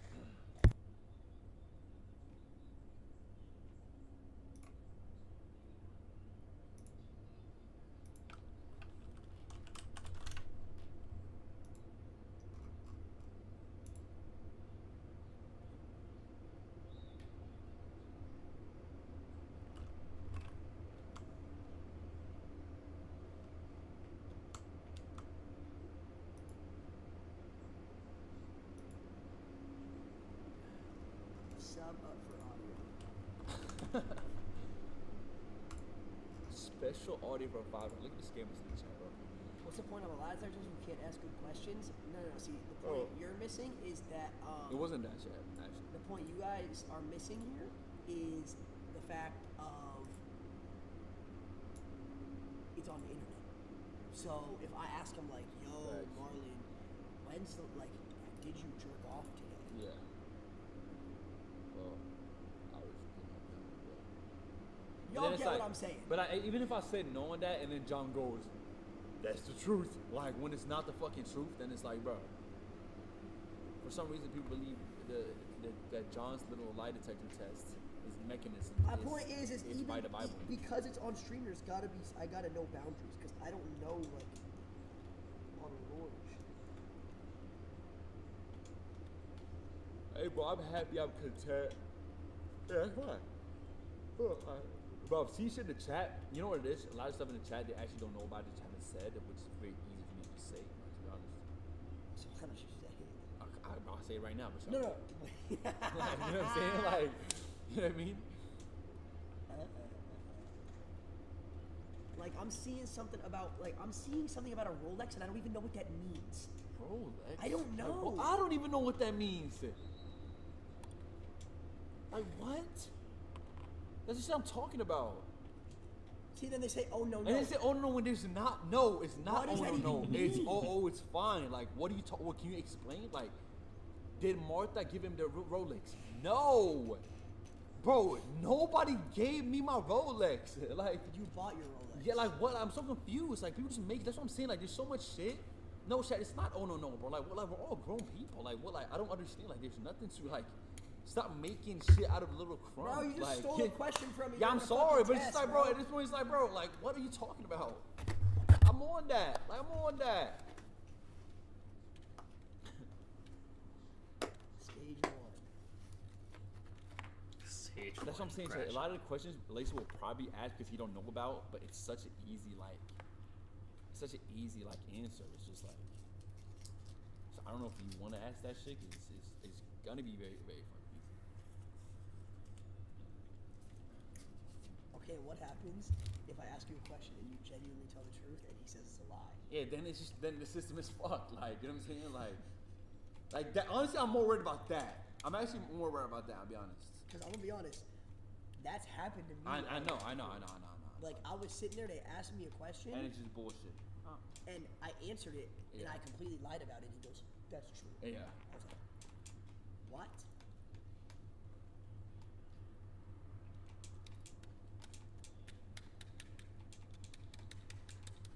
I have some good questions I'm cooking up in my head right now.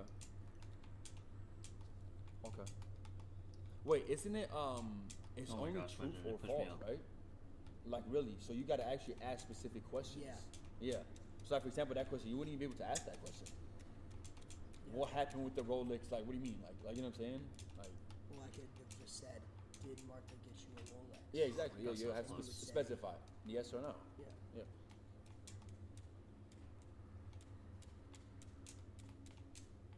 L questioner. What do you mean L questioner? We haven't even started yet, you fucking retard. Hell, interviewer, not I'ma questioner. care for you. You just have that shit on lock in the fucking song. Yeah, girl, you perfect. I have this one too. Which one?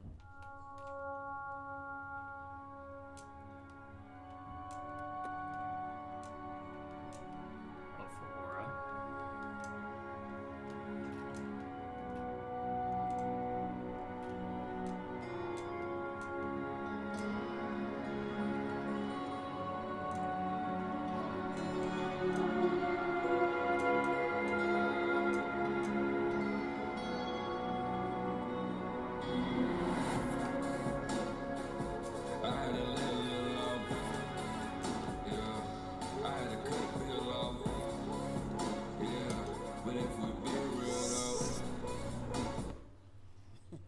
Marlon, Mobs. Y'all are just fucking annoying, Riz versus sexual harassment. Y'all are jealous how I look. Is that John? I mean, it should be. But can we go to the kitchen? I want to see if we got any snacks. I'm waiting for Drew to get the cam and shit. I think he has it set up on tripod, maybe. We're not editing that. Put a shirt on versus empowerment. How am I empowerment? Empowerment for who? Bro, for all the single moms out there, bro. The single soccer moms. Smoke? We're gonna smoke after, or I'm gonna smoke Bro, after. you know how funny it would be if he smoked and didn't ask me the questions? That would not be a good idea. That would be so fucking, well, it wouldn't be a good idea, but it would be so fucking funny.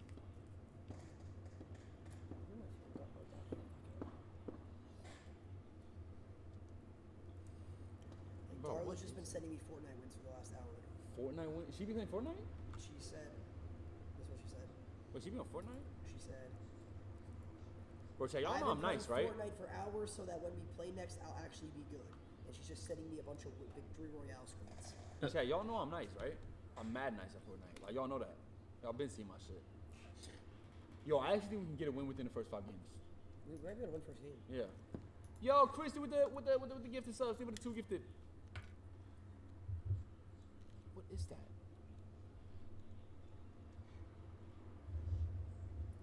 Yo, what is that sound? Hello? It's that. Fucking wow. No. Why does it sound like that? Do an IG story for questions. No, I'm gonna just use the chat. Wait, it did not take us 9 hours last time to beat the game. To get a win. How long did it take us to get a Fortnite win? It not take us 9. It took Wait, probably but like 5. I Probably was like on 5. Wait, do I have to play on controller again? No, no, hell no. Fuck no. Why would that even be a rule? It took us 6 hours. It did not take us 9 hours, bro. 5 is insane. Well, nah, we're also playing the ranked lobby, like, respect. Don't believe that. Wait, did you? I don't remember if you had to be alive or not. Yeah, I did. No, I think we did. You were alive. I don't remember if that was a rule that you had to, though.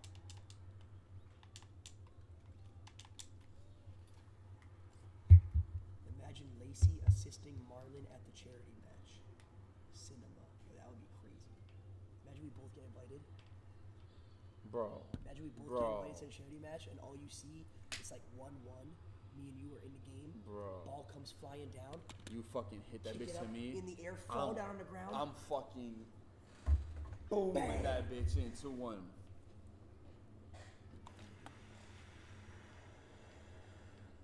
down. Bro, I'm not even bad at football. Yo, Chad, like, Jimmy asking, how many goals do you think I would score if I got invited? Like, actually, though, all jokes aside. I know what I would probably put up a hat trick. Personally. person. 0. Why y'all fucking on my nuts? What do you mean 0?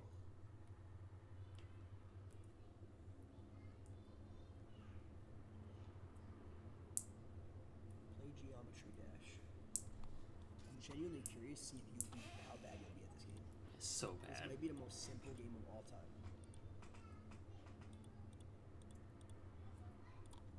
I beat Marlon's ass. But better than Max, for sure.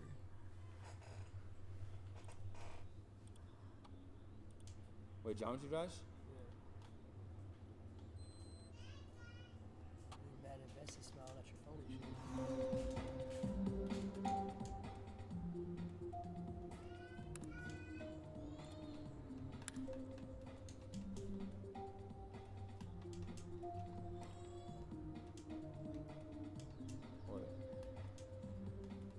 Okay.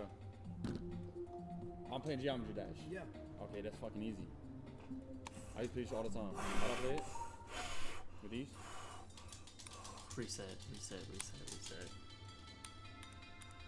Stop playing with me, bro. Yes. Came, left, side, step. Up, down, beat, box on the beat, bitch. Hold on.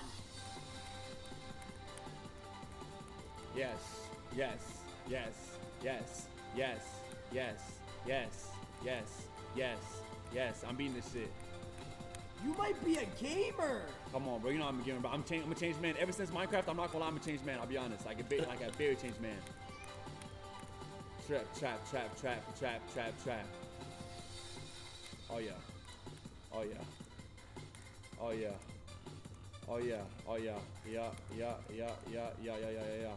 Yeah. Yes. Down, back, alpaca.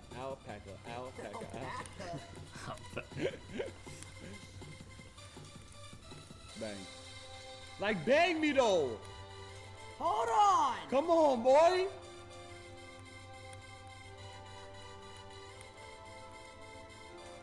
Hey, no!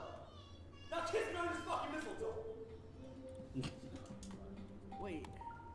Try to level 2. Level 2? Oh, I remember this.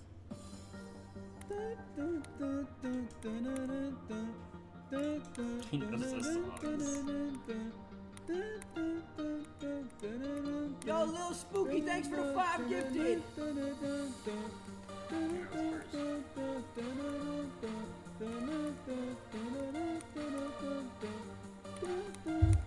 No shot. I'm a fucking gamer and I love it over here. I wanna give my all to Minecraft again. I play this game like a King Kong.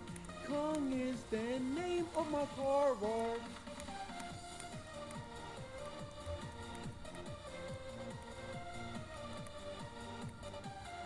Javon, thank you for the 5 gifted.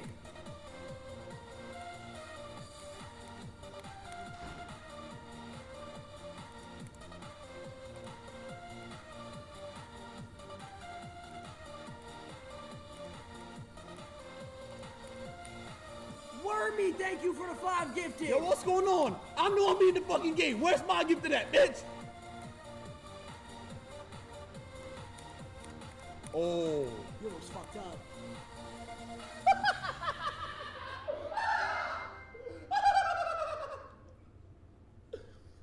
Oh my god. Now this is where it gets hard. Oh my god. This is where it gets hard. Yeah. I had trouble with this level.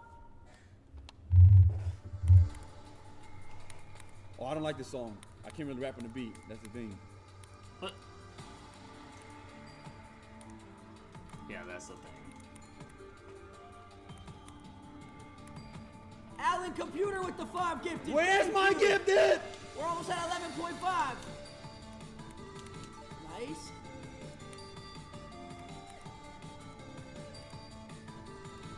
What in the world was that room?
Special ed?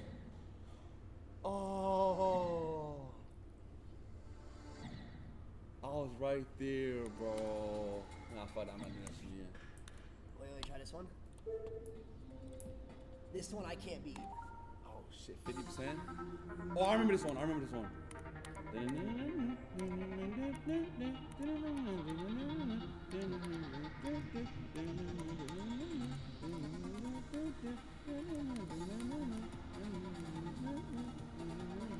Ashley with the 5 gifted to Marlins. Yeah, I think with a 5. Oh. Looked away, bro. You looked away. Yeah, I did. You're right.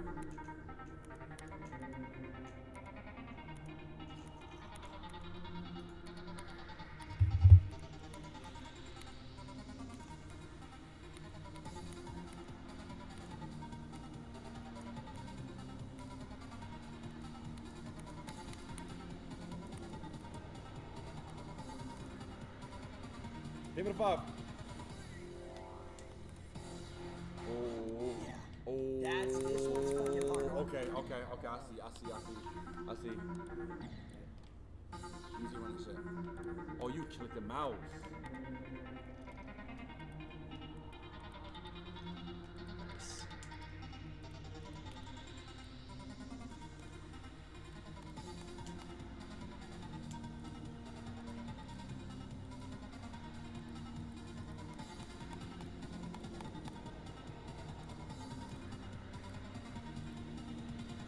I gotta make call real quick, okay? One second.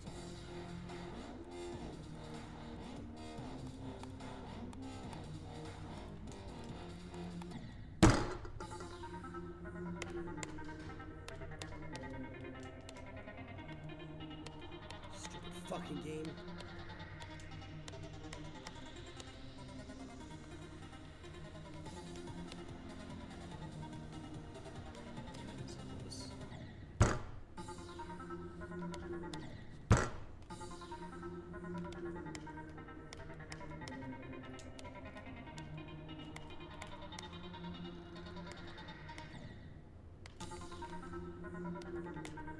Yeah, and I'm just getting laughed at. Like, this is the thing I don't like, bro. Like, why is the energy so shitty in the chat?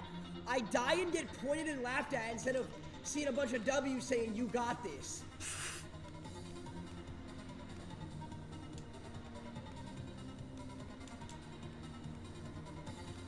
Come on. Come on, motherfucker. Yes. Yes. Let's go. Here we go. Here we go. Here we go. Bang. Bang. Bang. Yo, man. Oof, that's hard.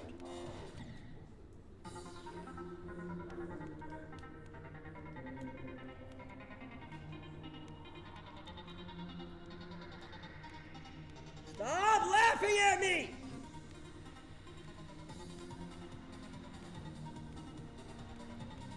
This fucking stupid ass game, bro. Come on. Why, like, yo, can I just have a fucking, like...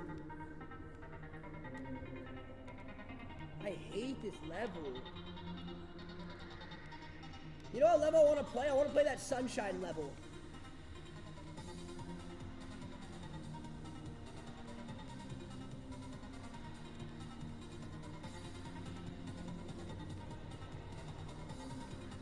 Come on.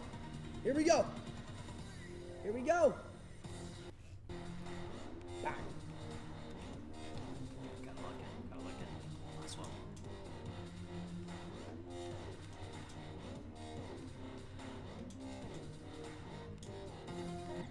Why did I jump?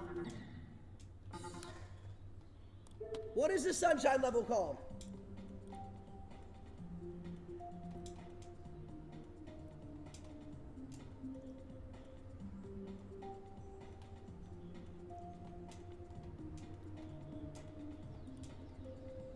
Get up.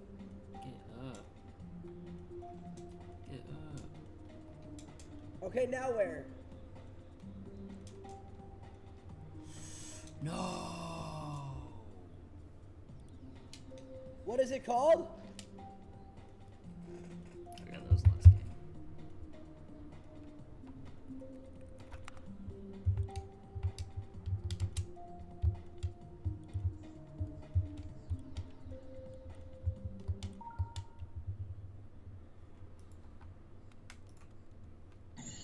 Where's the music?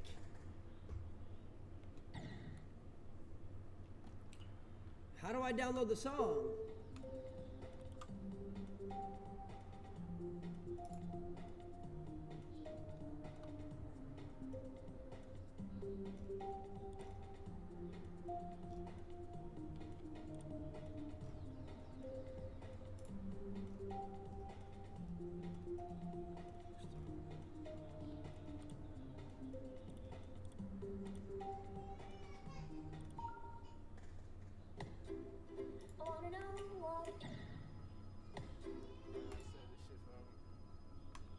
Alright, chat. I'm going to sleep. I'll probably see you tomorrow.